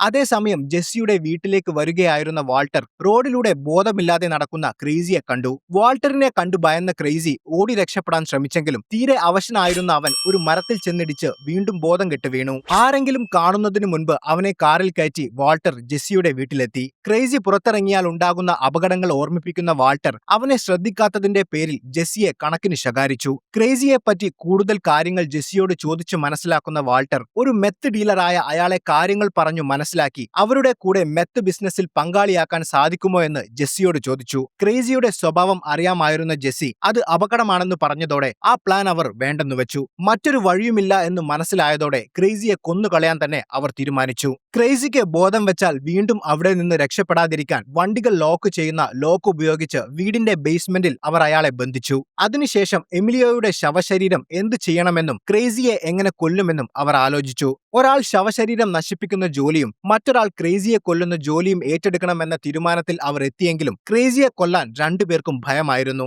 അതോടെ ഒരു നാണയം ഉപയോഗിച്ച് അവർ ടോസ് ഇട്ടപ്പോൾ ക്രേസിയെ കൊല്ലുന്ന ജോലി വാൾട്ടറിന്റെ തലയിലായി. ഭയത്തോടെയാണെങ്കിലും വേറെ നിവൃത്തിയില്ലാത്തതുകൊണ്ട് എമിലിയോയുടെ ശരീരം വാൾട്ടർ കൊണ്ടുവന്ന ആസിഡ് ഉപയോഗിച്ച് ഇല്ലാതാക്കേണ്ട ജോലി ജെസ്സിയും ഏറ്റെടുത്തു. അങ്ങനെ ആസിഡ് ഒഴിച്ച് എമിലിയോയുടെ ശരീരം ഉരുക്കാനുള്ള വലിയ കണ്ടെയ്നറുകൾ വാങ്ങാൻ ജെസ്സി പുറത്തേക്ക് പോയി. അതേസമയം ക്രേസിയെ ശ്വാസം മുട്ടിച്ചു കൊല്ലാമെന്ന് കരുതി ഒരു പ്ലാസ്റ്റിക് കവറുമായി ബേസ്മെന്റിൽ വാൾട്ടർ പോയെങ്കിലും ഒരു സാധുവായ വാൾട്ടറിന് അതിനുള്ള ധൈര്യം വന്നില്ല. മാത്രമല്ല അപ്പോഴേക്കും ബോധം തിരിച്ചു കിട്ടിയ ക്രേസി തന്നെ തുറന്നുവിടാനും അവന് വെള്ളം നൽകാനുമൊക്കെ പറഞ്ഞപ്പോൾ ഭയന്നുപോയ വാൾട്ടർ തിരികെ പോയി. എന്നാൽ വാൾട്ടറിന് ക്രേസിയുടെ അവസ്ഥയിൽ സഹതാപം തോന്നി. ഭയത്തോടെയാണെങ്കിലും അവന് ഭക്ഷണവും വെള്ളവും ഒക്കെ നൽകിയ ശേഷം എന്ത് ചെയ്യണമെന്നറിയാതെ അയാൾ ജെസ്സിയുടെ വരവും കാത്തുനിന്നു. മറുവശത്ത് ജെസ്സി വിളിച്ച നമ്പർ ഇന്റർനെറ്റിൽ തിരയുന്ന വാൾട്ടറിന്റെ ഭാര്യ സ്കൈലർ അത് ഡ്രഗ് ഡീലിംഗും അത്യാവശ്യം പ്രോസ്റ്റിറ്റ്യൂഷൻ ബിസിനസ്സുമെല്ലാം നടത്തുന്ന ജെസ്സി പിങ്ക്മാൻ എന്നയാളുടെ നമ്പറാണെന്ന് മനസ്സിലാക്കി. അത്തരത്തിലൊരാൾക്ക് തന്റെ ഭർത്താവുമായി എന്താണ് ബന്ധമെന്ന സംശയം അതോടെ അവളെ പിടികൂടി. അതേസമയം ജെസ്സിയുടെ വരവിനായി കാത്തിരിക്കുകയായിരുന്ന വാൾട്ടർ ഒരൽപ്പം റിലാക്സ് ആവാൻ അവിടെ ഉണ്ടായിരുന്ന കഞ്ചാവ് എടുത്ത് വലിക്കാൻ ആരംഭിച്ചു. കുറച്ചു സമയത്തിന് ശേഷം തിരിച്ചെത്തിയ ജെസ്സി കഞ്ചാവ് അടിച്ച് ശാന്തനായിരിക്കുന്ന വാൾട്ടറിനെ കണ്ട് അമ്പരന്നു. എന്നാൽ വീര്യം കൂടിയ ഹൈഡ്രോഫ്ലൂറിക് ആസിഡ് നിറയ്ക്കാൻ ആവശ്യമായ പോളിയെത്തിലീൻ എന്ന പ്ലാസ്റ്റിക് കൊണ്ട് നിർമ്മിച്ച വലിയ കണ്ടെയ്നറുകൾ എവിടെയും സ്റ്റോക്കില്ലാത്തതുകൊണ്ട് അത് വാങ്ങാതെയാണ് ജെസ്സി തിരിച്ചു വന്നത്. എമിലിയോയുടെ ശരീരം നശിപ്പിക്കാൻ ഇനി എന്താണ് വഴിയെന്ന് വീണ്ടും ആലോചിക്കുന്നതിനിടയിൽ ക്രേസിയെ കൊന്നോ എന്ന് ജെസ്സി വാൾട്ടറിനോട് ചോദിച്ചു. ഇന്നതിന് കഴിഞ്ഞില്ലെന്നും നാളെ എന്തായാലും അത് ചെയ്യാമെന്നും പറഞ്ഞ വാൾട്ടർ ഗർഭിണിയായ ഭാര്യയെ ചെക്കപ്പിന് കൊണ്ടുപോകാനുണ്ടെന്ന് പറഞ്ഞ് വീട്ടിലേക്ക് പോയി. സ്കൈലറിനൊപ്പം ഡോക്ടറെ കാണാൻ പോയ വാൾട്ടറിന് സ്കൈലറിന് കുഴപ്പമൊന്നുമില്ലെന്നും ജനിക്കാൻ പോകുന്നത് ഒരു പെൺകുട്ടിയാണെന്നും അറിഞ്ഞ് സന്തോഷമായെങ്കിലും ആ കുഞ്ഞിനെ കാണാൻ തനിക്ക് കഴിഞ്ഞില്ലെങ്കിലോ എന്ന ഭയവും അയാൾക്കുണ്ടായിരുന്നു. ഡോക്ടർ പോയ ശേഷം ആരാണ് ജെസ്സി പിങ്ക്മാൻ എന്നും ഒരു ഡ്രഗ് ഡീലറുമായി നിങ്ങൾക്ക് എന്താണ് ബന്ധമെന്നും സ്കൈലർ ചോദിച്ചപ്പോൾ വാൾട്ടർ ശരിക്കും പതറി. അവളുടെ മുന്നിൽ വെച്ച് അധികം ഉരുണ്ടു കളിച്ചാൽ അത് പ്രശ്നമാവുമെന്ന് മനസ്സിലാക്കിയ വാൾട്ടർ ഈയിടെയായി താൻ വല്ലപ്പോഴും കഞ്ചാവ് വലിക്കാറുണ്ടെന്നും അത് വാങ്ങുന്നത് അവന്റെ കയ്യിൽ നിന്നാണെന്നും കള്ളം പറഞ്ഞു. അത് കേട്ട സ്കൈലർ നിങ്ങളൊരു കൊച്ചുകുട്ടിയാണോ എന്നൊക്കെ ചോദിച്ച് അവനെ കുറ്റപ്പെടുത്താൻ ശ്രമിച്ചപ്പോൾ കുറച്ച് മനസമാധാനത്തിന് വേണ്ടിയാണ് താൻ അത് ചെയ്യുന്നതെന്നും എപ്പോഴും തന്റെ എല്ലാ കാര്യങ്ങളിലും ഇടപെട്ട് കുറ്റപ്പെടുത്തുന്നതിനു പകരം കുറച്ച് സ്വൈര്യം തരാനും വാൾട്ടർ അവളോട് പറഞ്ഞു. തന്റെ ഭർത്താവിലുണ്ടാവുന്ന ഈ മാറ്റങ്ങളൊക്കെ സംശയത്തോടെയും അത്ഭുതത്തോടെയുമാണ് സ്കൈലർ കണ്ടു നിൽക്കുന്നത്. അടുത്ത ദിവസം എമിലിയോയുടെ ശവം ആസിഡ് ഉപയോഗിച്ച് നശിപ്പിക്കുക എന്ന ജോലി ചെയ്യാൻ തയ്യാറാവുകയായിരുന്നു ജെസ്സി. അറപ്പുളവാക്കുന്ന ആ പണി ചെയ്യാൻ സ്വബോധത്തിൽ സാധിക്കില്ലെന്ന് മനസ്സിലാക്കിയ ജെസ്സി പതിവിലും അധികമായി ക്രിസ്റ്റൽ മെത്ത് ഉപയോഗിച്ച് ധൈര്യം വരുത്താൻ ശ്രമിച്ചു. വാനിനുള്ളിൽ കിടന്നിരുന്ന അഴുകിയ ആ ശവം ടാപ്പ് ഉപയോഗിച്ച് പൊതിഞ്ഞ ശേഷം അവൻ പുറത്തെത്തിച്ചു. പെട്ടെന്ന് റോഡിൽ നിന്നും ആരോ അവനെ വിളിക്കുന്നത് കേട്ട് ജെസ്സി പരിഭ്രാന്തനായി. ഇതെല്ലാം ആരോ കണ്ടു എന്ന് പേടിച്ചു പോയ അവൻ തിരിഞ്ഞു നോക്കിയപ്പോൾ സ്കൈലറിനെയാണ് അവിടെ കണ്ടത്. ആ ശവശരീരം അവിടെ കിടക്കുന്നത് അവൾ കാണാത്ത രീതിയിൽ മറഞ്ഞു നിൽക്കുന്ന ജെസ്സിയോട് താൻ വാൾട്ടറിന്റെ ഭാര്യയാണെന്നും ഇനി മേലാൽ തന്റെ ഭർത്താവിന് കഞ്ചാവ് വിൽക്കരുതെന്നും അവൾ താക്കീത് ചെയ്തു. ഇനി അങ്ങനെ സംഭവിച്ചാൽ തന്റെ സഹോദരിയുടെ ഭർത്താവ് ഹാങ്ക് ഡ്രഗ് എൻഫോഴ്സ്മെന്റിലാണെന്നും അവനെ അറിയിച്ച് നിന്നെ അകത്താക്കുമെന്നും ഭീഷണിപ്പെടുത്തി. അപ്പോഴും ജെസ്സിയുടെ ശ്രദ്ധ മുഴുവൻ ആ ശവം അവൾ കാണാതിരിക്കുക എന്നതായിരുന്നു. അവൾ പറഞ്ഞതൊക്കെ സമ്മതിച്ച ജെസ്സി ഇനി വാൾട്ടറിന് കഞ്ചാവ് വിൽക്കില്ലെന്ന ഉറപ്പ് കൊടുത്ത ശേഷം ഒരുവിധം അവളെ പറഞ്ഞുവിട്ടു. അപ്പോഴേക്കും അമിതമായി ഉപയോഗിച്ച മെത്തിന്റെ ലഹരി തലയ്ക്കു പിടിച്ച ജെസ്സി ഒരു വിധത്തിൽ എമിലിയോയുടെ ശരീരം തന്റെ വീടിന്റെ മുകളിലെത്തിച്ചു. വീര്യം കൂടിയ ഹൈഡ്രോഫ്ലൂറിക് ആസിഡ് പോളിയെത്തിലീൻ എന്ന പ്ലാസ്റ്റിക് കൊണ്ട് നിർമ്മിച്ച കണ്ടെയ്നറിൽ മാത്രമേ ഒഴിക്കാവൂ എന്ന് വാൾട്ടർ പറഞ്ഞതെല്ലാം ആ ലഹരിയിൽ അവൻ മറന്നുപോയിരുന്നു. മുകളിലെ ബാത്റൂമിലെ ബാത്ത് ടബിൽ എമിലിയോയുടെ ശരീരവും ആയുധങ്ങളുമെല്ലാം ഇട്ട ശേഷം ജെസ്സി അതിലേക്ക് ആസിഡ് ഒഴിച്ചു. അതോടെ ആ ശരീരം പതിയെ ഉരുകി ഇല്ലാതാക്കാൻ തുടങ്ങി. കുറച്ചു സമയത്തിനു ശേഷം അവിടെ എത്തിയ വാൾട്ടറിനോട് സ്കൈലർ അവിടെ വന്നതും അവനെ ഭീഷണിപ്പെടുത്തിയതുമെല്ലാം പറഞ്ഞ് ജെസ്സി അയാളോട് തർക്കിച്ചു.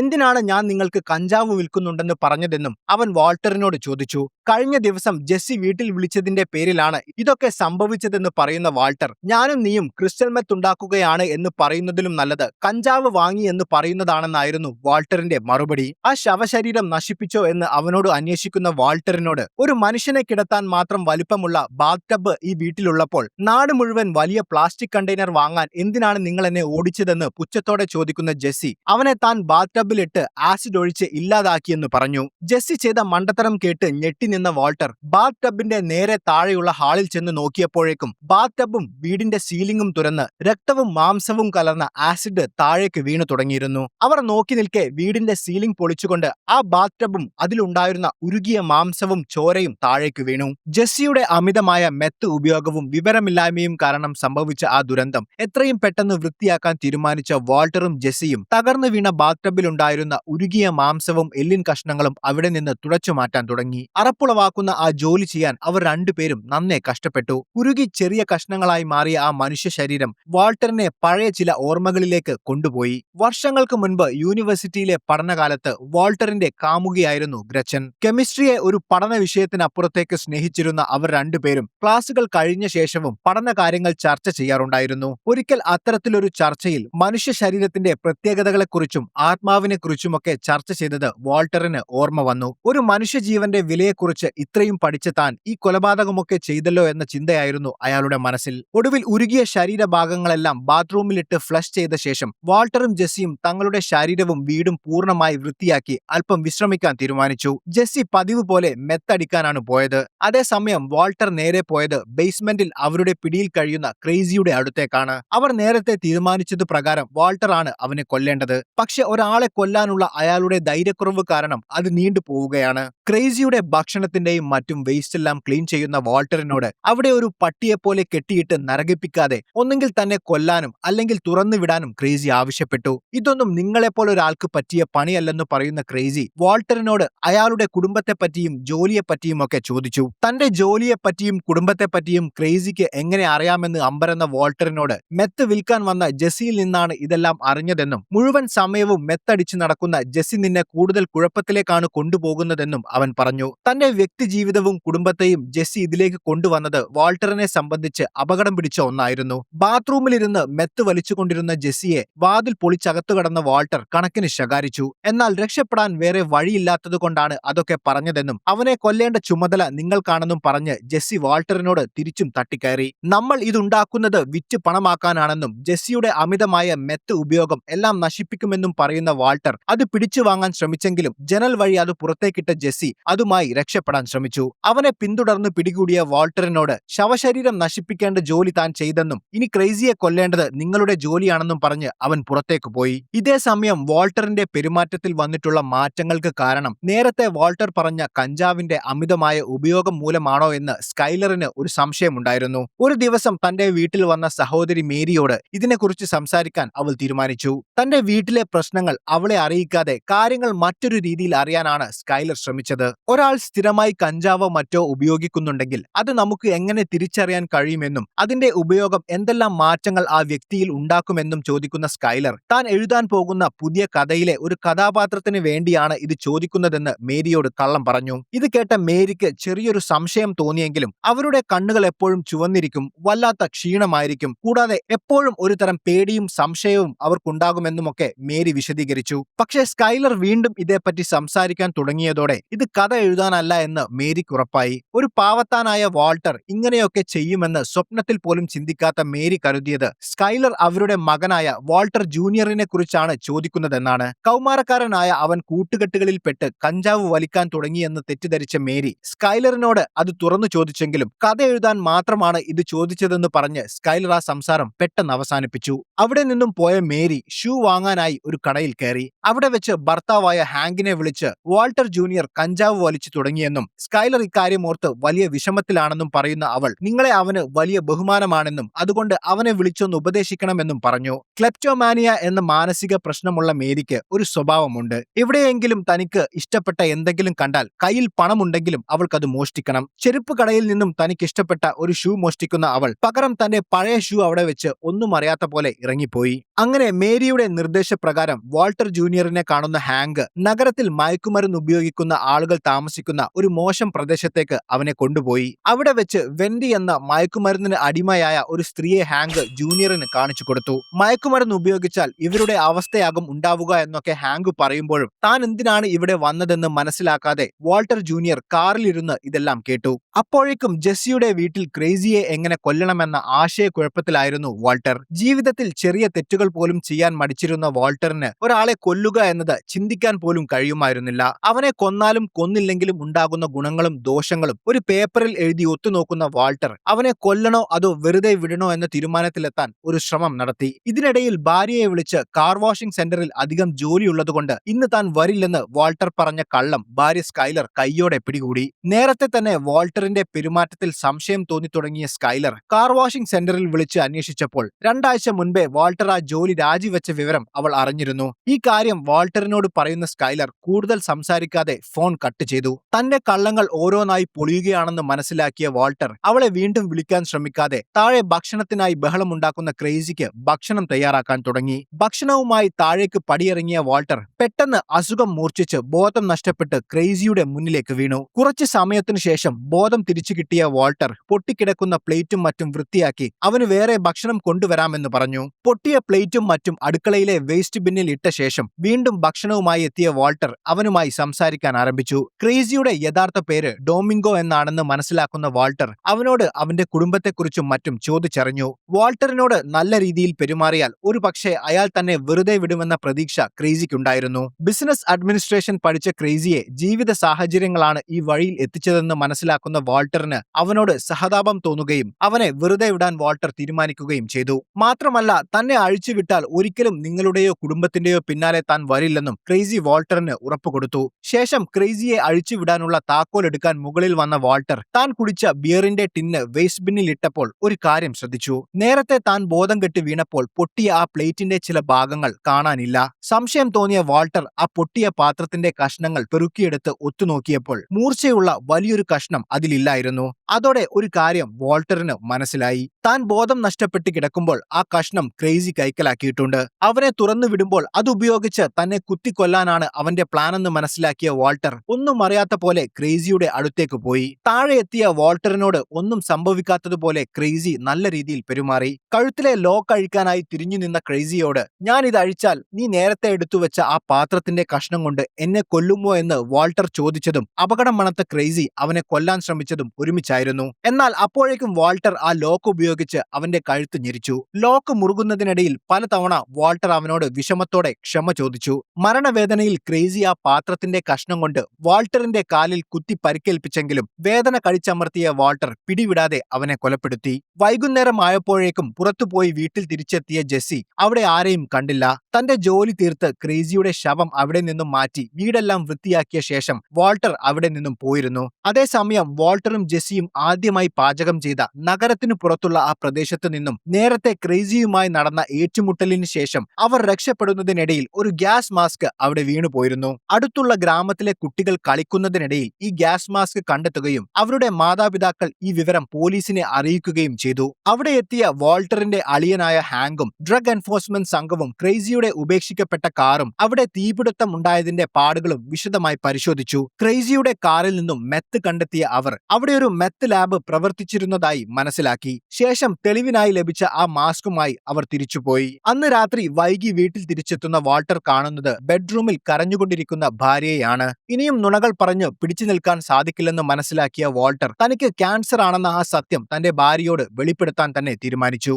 അതേസമയം നഗരത്തിനു പുറത്തുള്ള വിജനമായ സ്ഥലത്തു നടന്ന അന്വേഷണത്തിൽ ഹാങ്കിനും സംഘത്തിനും ലഭിച്ച തെളിവുകൾ അടിസ്ഥാനമാക്കി പോലീസ് ആസ്ഥാനത്ത് ഒരു മീറ്റിംഗ് നടക്കുകയാണ്. അവരുടെ സ്ഥിരം നോട്ടപ്പുള്ളികളായ ക്രേസിയും എമിലിയോയും മിസ്സിംഗ് ആണെന്ന സത്യം ഒരു തരത്തിൽ 2 തലവേദനകൾ ഒഴിഞ്ഞ സമാധാനമായിരുന്നു ആ സംഘത്തിന് നൽകിയത്. എന്നാൽ ഉപേക്ഷിക്കപ്പെട്ട ക്രേസിയുടെ വണ്ടിയിൽ നിന്നും കിട്ടിയ മെത്ത് പരിശോധിച്ച റിസൾട്ട് അവരെ ശരിക്കും ഞെട്ടിച്ചു. ഇന്നേ വരെ അമേരിക്കയിൽ കാണാത്ത അത്രയും ക്വാളിറ്റിയുള്ളതും ഗ്ലാസ് പോലെ തിളങ്ങുന്നതുമായ മെത്തായിരുന്നു അത്. അതോടെ ഈ മേഖലയിൽ വളരെയധികം കഴിവുള്ള ഏതോ ഒരാൾ നഗരത്തിൽ ഇറങ്ങിയിട്ടുണ്ടെന്നും തങ്ങൾക്ക് ഒരു പുതിയ വെല്ലുവിളി ഉയർന്നുവെന്നും ഹാങ്കും സംഘവും മനസ്സിലാക്കി. അവിടെ നിന്നും ലഭിച്ച ആ ഗ്യാസ് മാസ്കിൽ നിന്നും കിട്ടാവുന്നത്ര തെളിവുകൾ ശേഖരിച്ച് എത്രയും പെട്ടെന്ന് അവനെ പൂട്ടിയില്ലെങ്കിൽ കാര്യങ്ങൾ കൂടുതൽ അപകടത്തിലേക്ക് നീങ്ങുമെന്ന് പറയുന്ന ഹാങ്ക് കർശനമായ അന്വേഷണത്തിന് തന്റെ ടീമിന് നിർദ്ദേശം നൽകി. എന്നാൽ താൻ അന്വേഷിക്കുന്ന ആ വലിയ കുറ്റവാളി തന്റെ അളിയനായ വാൾട്ടർ തന്നെയാണെന്ന് ഹാങ്ക് സ്വപ്നത്തിൽ പോലും ചിന്തിച്ചില്ല.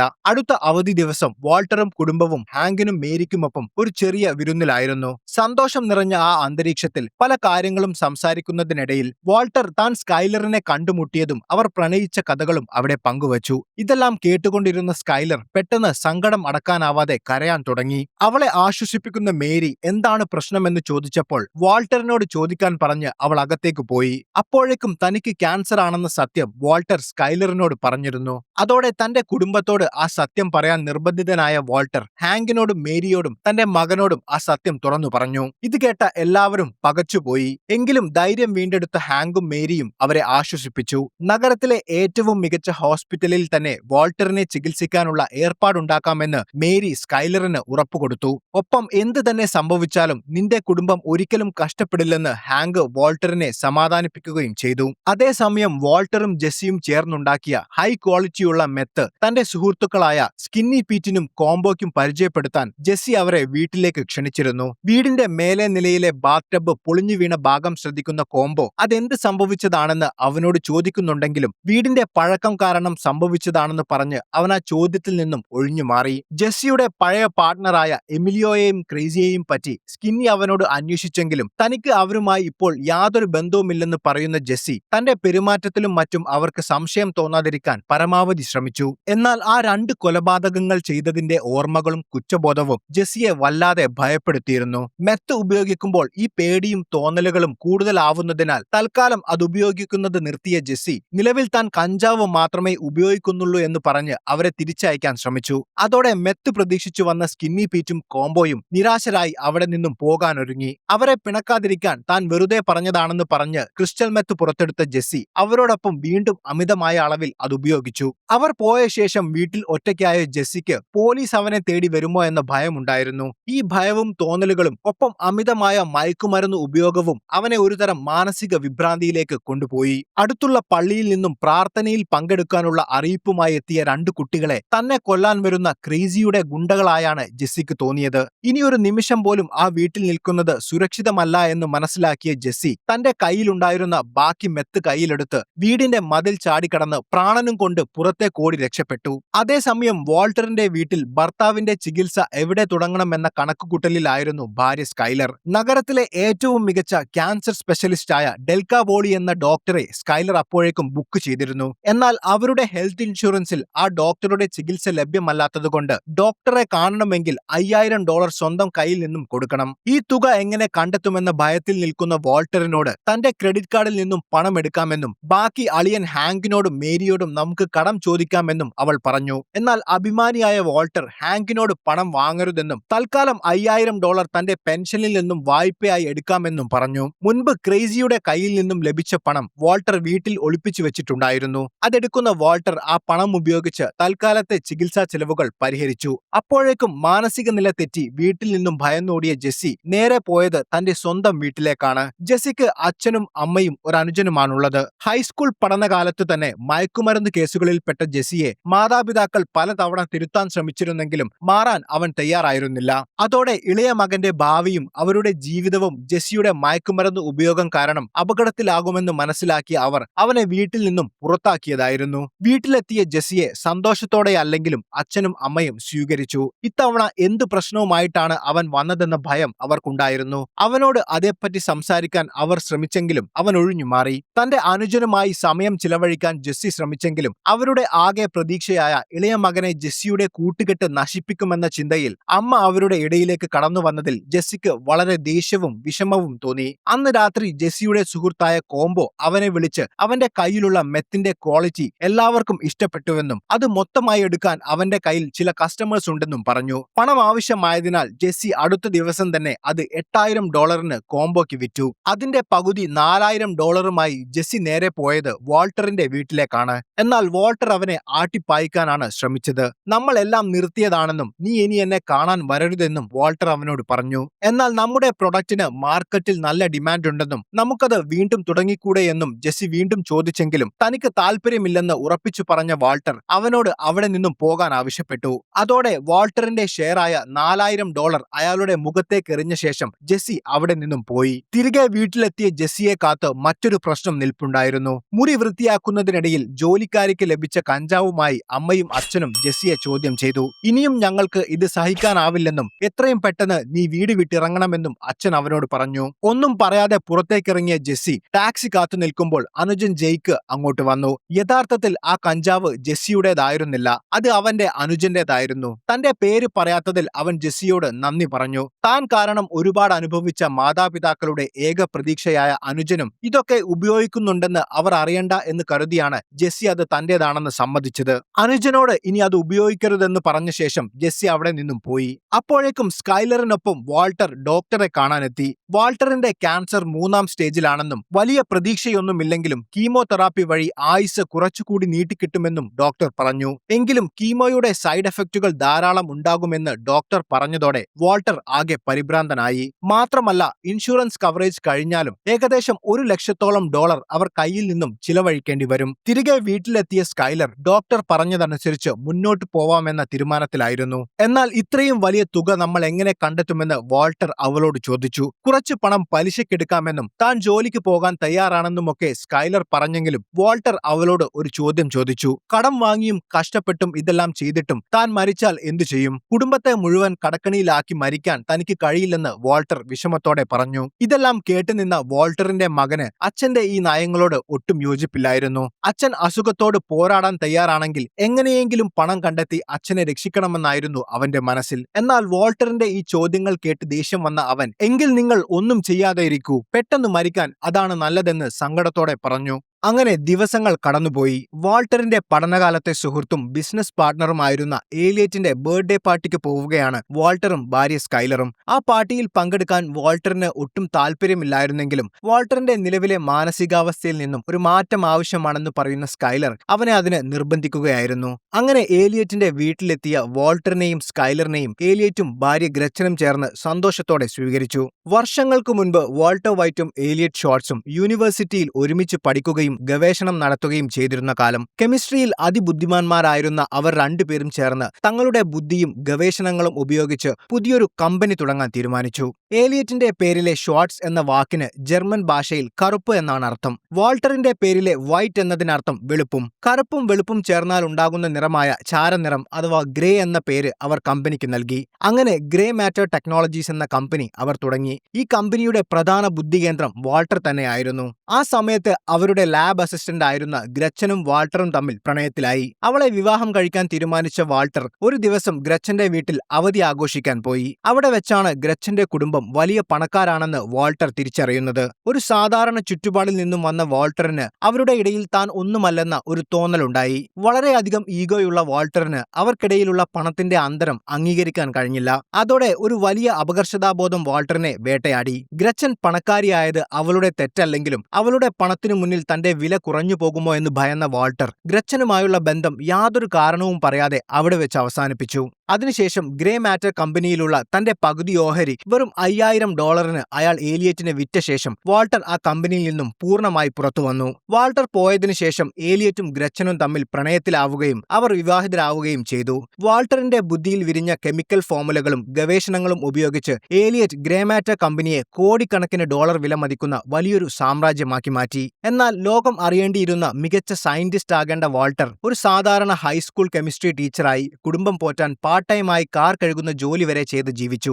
തന്റെ ബുദ്ധി കൊണ്ട് താൻ നേടേണ്ടിയിരുന്ന കോടിക്കണക്കിന് രൂപയും പ്രശസ്തിയുമാണ് തന്റെ ഈഗോ കാരണം നഷ്ടപ്പെട്ടതെന്ന ചിന്ത വാൾട്ടറിന്റെ ഉള്ളിൽ എപ്പോഴും ഉണ്ടായിരുന്നു. തന്റെ കഴിവ് ഉപയോഗിച്ച് മറ്റൊരാൾ കോടീശ്വരനായല്ലോ എന്ന വലിയ നിരാശയും ദേഷ്യവും വാൾട്ടറിനെ എന്നും വേട്ടയാടിയിരുന്നു. ഒരുപാട് നാളുകൾക്ക് ശേഷം കണ്ട അവർ വിശേഷങ്ങൾ പങ്കുവെക്കുന്നതിനിടയിൽ കമ്പനി ഈയിടെ കൈവരിച്ച വിജയങ്ങൾക്കെല്ലാം വാൾട്ടർ അവരെ അഭിനന്ദിച്ചു. ഏലിയറ്റിന്റെ ബംഗ്ലാവും പരിസരവും നടന്നു കാണുന്ന വാൾട്ടറിന്റെ ഉള്ളിൽ ഇതെല്ലാം താനും കൂടി അനുഭവിക്കേണ്ടതായിരുന്നു എന്ന ഒരു തോന്നലുണ്ടായിരുന്നു. വിരുന്നിനിടെ എല്ലാവരും കൊടുത്ത സമ്മാനങ്ങൾ അവിടെ വെച്ച് തന്നെ തുറക്കുന്ന ഗ്രച്ചനും ഏലിയറ്റും വാൾട്ടർ നൽകിയ ആ ചെറിയ സമ്മാനവും തുറന്നു നോക്കി. എല്ലാവരും വലിയ സമ്മാനങ്ങൾ നൽകിയപ്പോൾ താൻ മാത്രം ഒരു ചെറിയ പൊതി നൽകിയതിൽ വാൾട്ടറിന്റെ ഉള്ളിൽ ഒരു ചമ്മലുണ്ടായിരുന്നു. കോളേജ് പഠനകാലത്ത് പണത്തിന്റെ ബുദ്ധിമുട്ടുണ്ടായിരുന്നതുകൊണ്ട് ചിലവ് ചുരുക്കാൻ വില കുറഞ്ഞ ന്യൂഡിൽസ് മാത്രമായിരുന്നു ഏലിയറ്റും വാൾട്ടറും കഴിച്ചിരുന്നത്. അതേ ന്യൂഡിൽസിന്റെ ഒരു പാക്കറ്റായിരുന്നു വാൾട്ടർ നൽകിയ സമ്മാനം. അത് കാണുന്ന ഏലിയറ്റ് വളരെ സന്തോഷത്തോടെ ആ പഴയ കാലം ഓർത്തെടുക്കുകയും വാൾട്ടറിന് നന്ദി പറയുകയും ചെയ്തു. ശേഷം അവർ തമ്മിൽ പഴയ ഓർമ്മകൾ പലതും പങ്കുവെക്കുന്നതിനിടയിൽ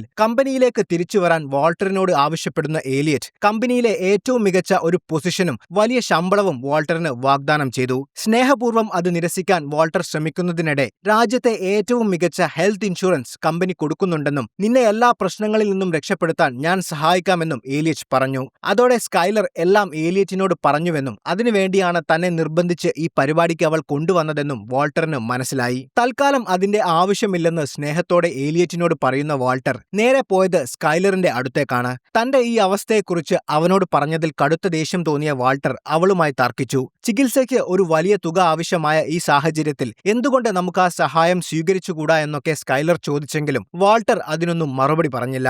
അതേസമയം മയക്കുമരുന്നിന്റെ ഉപയോഗവും അതിന്റെ വിൽപ്പനയുമൊക്കെ ഉപേക്ഷിച്ച് മാന്യമായി ജീവിക്കാൻ തീരുമാനിച്ച ജെസ്സി ഒരു ജോലി കണ്ടെത്താൻ ശ്രമിക്കുകയായിരുന്നു. പത്രത്തിൽ ഒരു പരസ്യം കണ്ട് ഒരു ബാങ്കിൽ സെയിൽസ്മാന്റെ ജോലിക്കായി ജെസ്സി ഇന്റർവ്യൂ അറ്റൻഡ് ചെയ്തെങ്കിലും ആവശ്യത്തിന് എക്സ്പീരിയൻസും ഡിഗ്രിയും ഇല്ലാത്തതിനാൽ അവർ അവന് നൽകിയത് റോഡിൽ നിന്ന് കസ്റ്റമറെ ബാങ്കിലേക്ക് വിളിച്ചു കയറ്റാനുള്ള ജോലിയാണ്. അതിന് തനിക്ക് താല്പര്യമില്ലെന്ന് പറഞ്ഞ് നിരാശയോടെ പുറത്തിറങ്ങുന്ന ജെസ്സി കാണുന്നത് അതേ ബാങ്കിന്റെ മുന്നിൽ പരസ്യബോർഡും പിടിച്ച് ജോലി ചെയ്യുന്ന തന്റെ പഴയ സുഹൃത്തായ ബാഡ്ജറിനെയാണ്. ബാഡ്ജറും ജെസ്സിയും ഒരുമിച്ച് മെത്തടിച്ചിരുന്ന സുഹൃത്തുക്കളാണ്. പണത്തിനു വേണ്ടിയും വീട്ടുകാരെ ബോധിപ്പിക്കാനുമാണ് താനിപ്പോൾ ഈ ജോലി ചെയ്യുന്നതെന്ന് പറയുന്ന ബാഡ്ജർ കുറച്ച് മെത്ത് കിട്ടാൻ വഴിയുണ്ടോ എന്ന് ജെസ്സിയോട് ചോദിച്ചു. താൻ അതെല്ലാം വിട്ട് ഒരു ജോലിക്ക് ശ്രമിച്ചുകൊണ്ടിരിക്കുകയാണെന്ന് ജെസ്സി മറുപടി പറഞ്ഞെങ്കിലും ആവശ്യത്തിന് എക്സ്പീരിയൻസോ യോഗ്യതയോ ഇല്ലാത്തതിനാൽ എത്രയൊക്കെ മാന്യമായി ജീവിക്കാൻ ശ്രമിച്ചാലും ബാഡ്ജർ ചെയ്യുന്നതുപോലുള്ള ഒരു കോമാളി വേഷത്തിന്റെ ജോലിയെ തനിക്ക് കിട്ടാൻ പോകുന്നുള്ളൂ എന്ന് ജെസ്സി മനസ്സിലാക്കിയിരുന്നു. നിനക്ക് മെത്തുണ്ടാക്കാൻ താല്പര്യമുണ്ടെങ്കിൽ നമുക്ക് ഒരുമിച്ച് വീണ്ടും തുടങ്ങാമെന്നും തന്റെ കയ്യിൽ നല്ല ഡീലേഴ്സ് ഉണ്ടെന്നും ബാഡ്ജർ പറഞ്ഞതോടെ ജീവിതകാലം മുഴുവൻ ഒരു കോമാളി വേഷം കെട്ടി നടക്കുന്നതിനേക്കാൾ നല്ലത് സ്വന്തം കഴിവുപയോഗിച്ച് പണമുണ്ടാക്കുന്നതാണെന്നുറപ്പിച്ച ജെസ്സി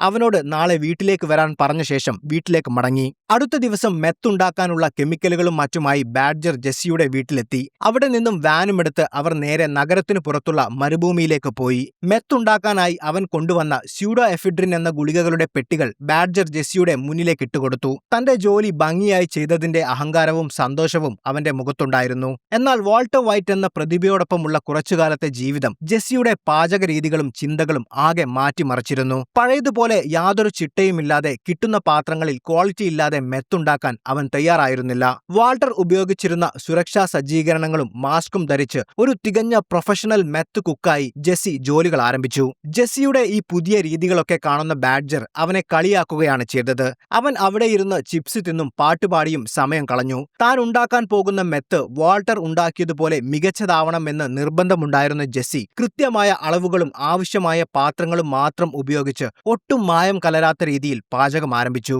അങ്ങനെ മണിക്കൂറുകൾ നീണ്ട പരിശ്രമത്തിനൊടുവിൽ അവർ മെത്തുണ്ടാക്കിയെടുത്തു. ടേബിളിൽ ഇരിക്കുന്ന ആ പുതിയ മെത്ത് കണ്ട് ബാഡ്ജർ അത്ഭുതപ്പെട്ടു. അവനെ സംബന്ധിച്ച് അത്രയും മികച്ച മെത്ത് അവൻ ജീവിതത്തിൽ കണ്ടിട്ടില്ല. ഇതൊരു മാസ്റ്റർ പീസ് ആണെന്ന് ബാഡ്ജർ ജെസ്സിയെ അഭിനന്ദിച്ചു. എന്നാൽ ജെസ്സിക്ക് അത്ര സന്തോഷം ഉണ്ടായിരുന്നില്ല. അവൻ ആ മെത്തിന്റെ ഒരു കഷ്ണം കയ്യിലെടുത്ത് വെളിച്ചത്തിന് നേരെ പിടിച്ചു നോക്കി. അതിൽ ചെറിയൊരു മങ്ങൽ അവന് കാണാൻ കഴിഞ്ഞു. അത്യാവശ്യം നല്ല മെത്ത് തന്നെ ആയിരുന്നു അതെങ്കിലും വാൾട്ടർ ഉണ്ടാക്കിയ ആ ക്രിസ്റ്റൽ ക്ലിയറായ ഗ്ലാസ് പോലെയുള്ള മെത്തിന്റെ പെർഫെക്ഷൻ അതിനില്ലായിരുന്നു. അടുത്ത നിമിഷം ബാഡ്ജർ സ്വപ്നത്തിൽ പോലും പ്രതീക്ഷിക്കാത്ത ഒരു കാര്യമാണ് ജെസ്സി ചെയ്തത്. ആ മെത്ത് മുഴുവൻ എടുത്ത് പുറത്തേക്ക് പോയ ജെസ്സി അതെല്ലാം വലിച്ചെറിഞ്ഞു കളഞ്ഞു. അവനെ തടയാൻ ശ്രമിച്ച ബാഡ്ജറിനോട് ഇതിലും നല്ലത് നമുക്കുണ്ടാക്കാമെന്ന് പറഞ്ഞ് അവൻ അടുത്ത ബാച്ച് പാചകം ചെയ്തു. എന്നാൽ അതും വാൾട്ടറിന്റെ മെത്തിന്റെ ക്വാളിറ്റിയിൽ എത്താത്തതിനാൽ ജെസ്സി അത് കളയാൻ തീരുമാനിച്ചപ്പോൾ ബാഡ്ജർ അവനെ തടഞ്ഞു. അതോടെ ഏറ്റവും മികച്ച മെത്ത് മാത്രമേ താൻ മാർക്കറ്റിൽ വിൽക്കുകയുള്ളൂ എന്ന നിർബന്ധമുണ്ടായിരുന്ന ജെസ്സിയും ക്വാളിറ്റി മോശമായാലും വാങ്ങാൻ ആളുണ്ടെന്ന് പറയുന്ന ബാഡ്ജറും തമ്മിൽ അവിടെ പൊരിഞ്ഞ അടി നടന്നു.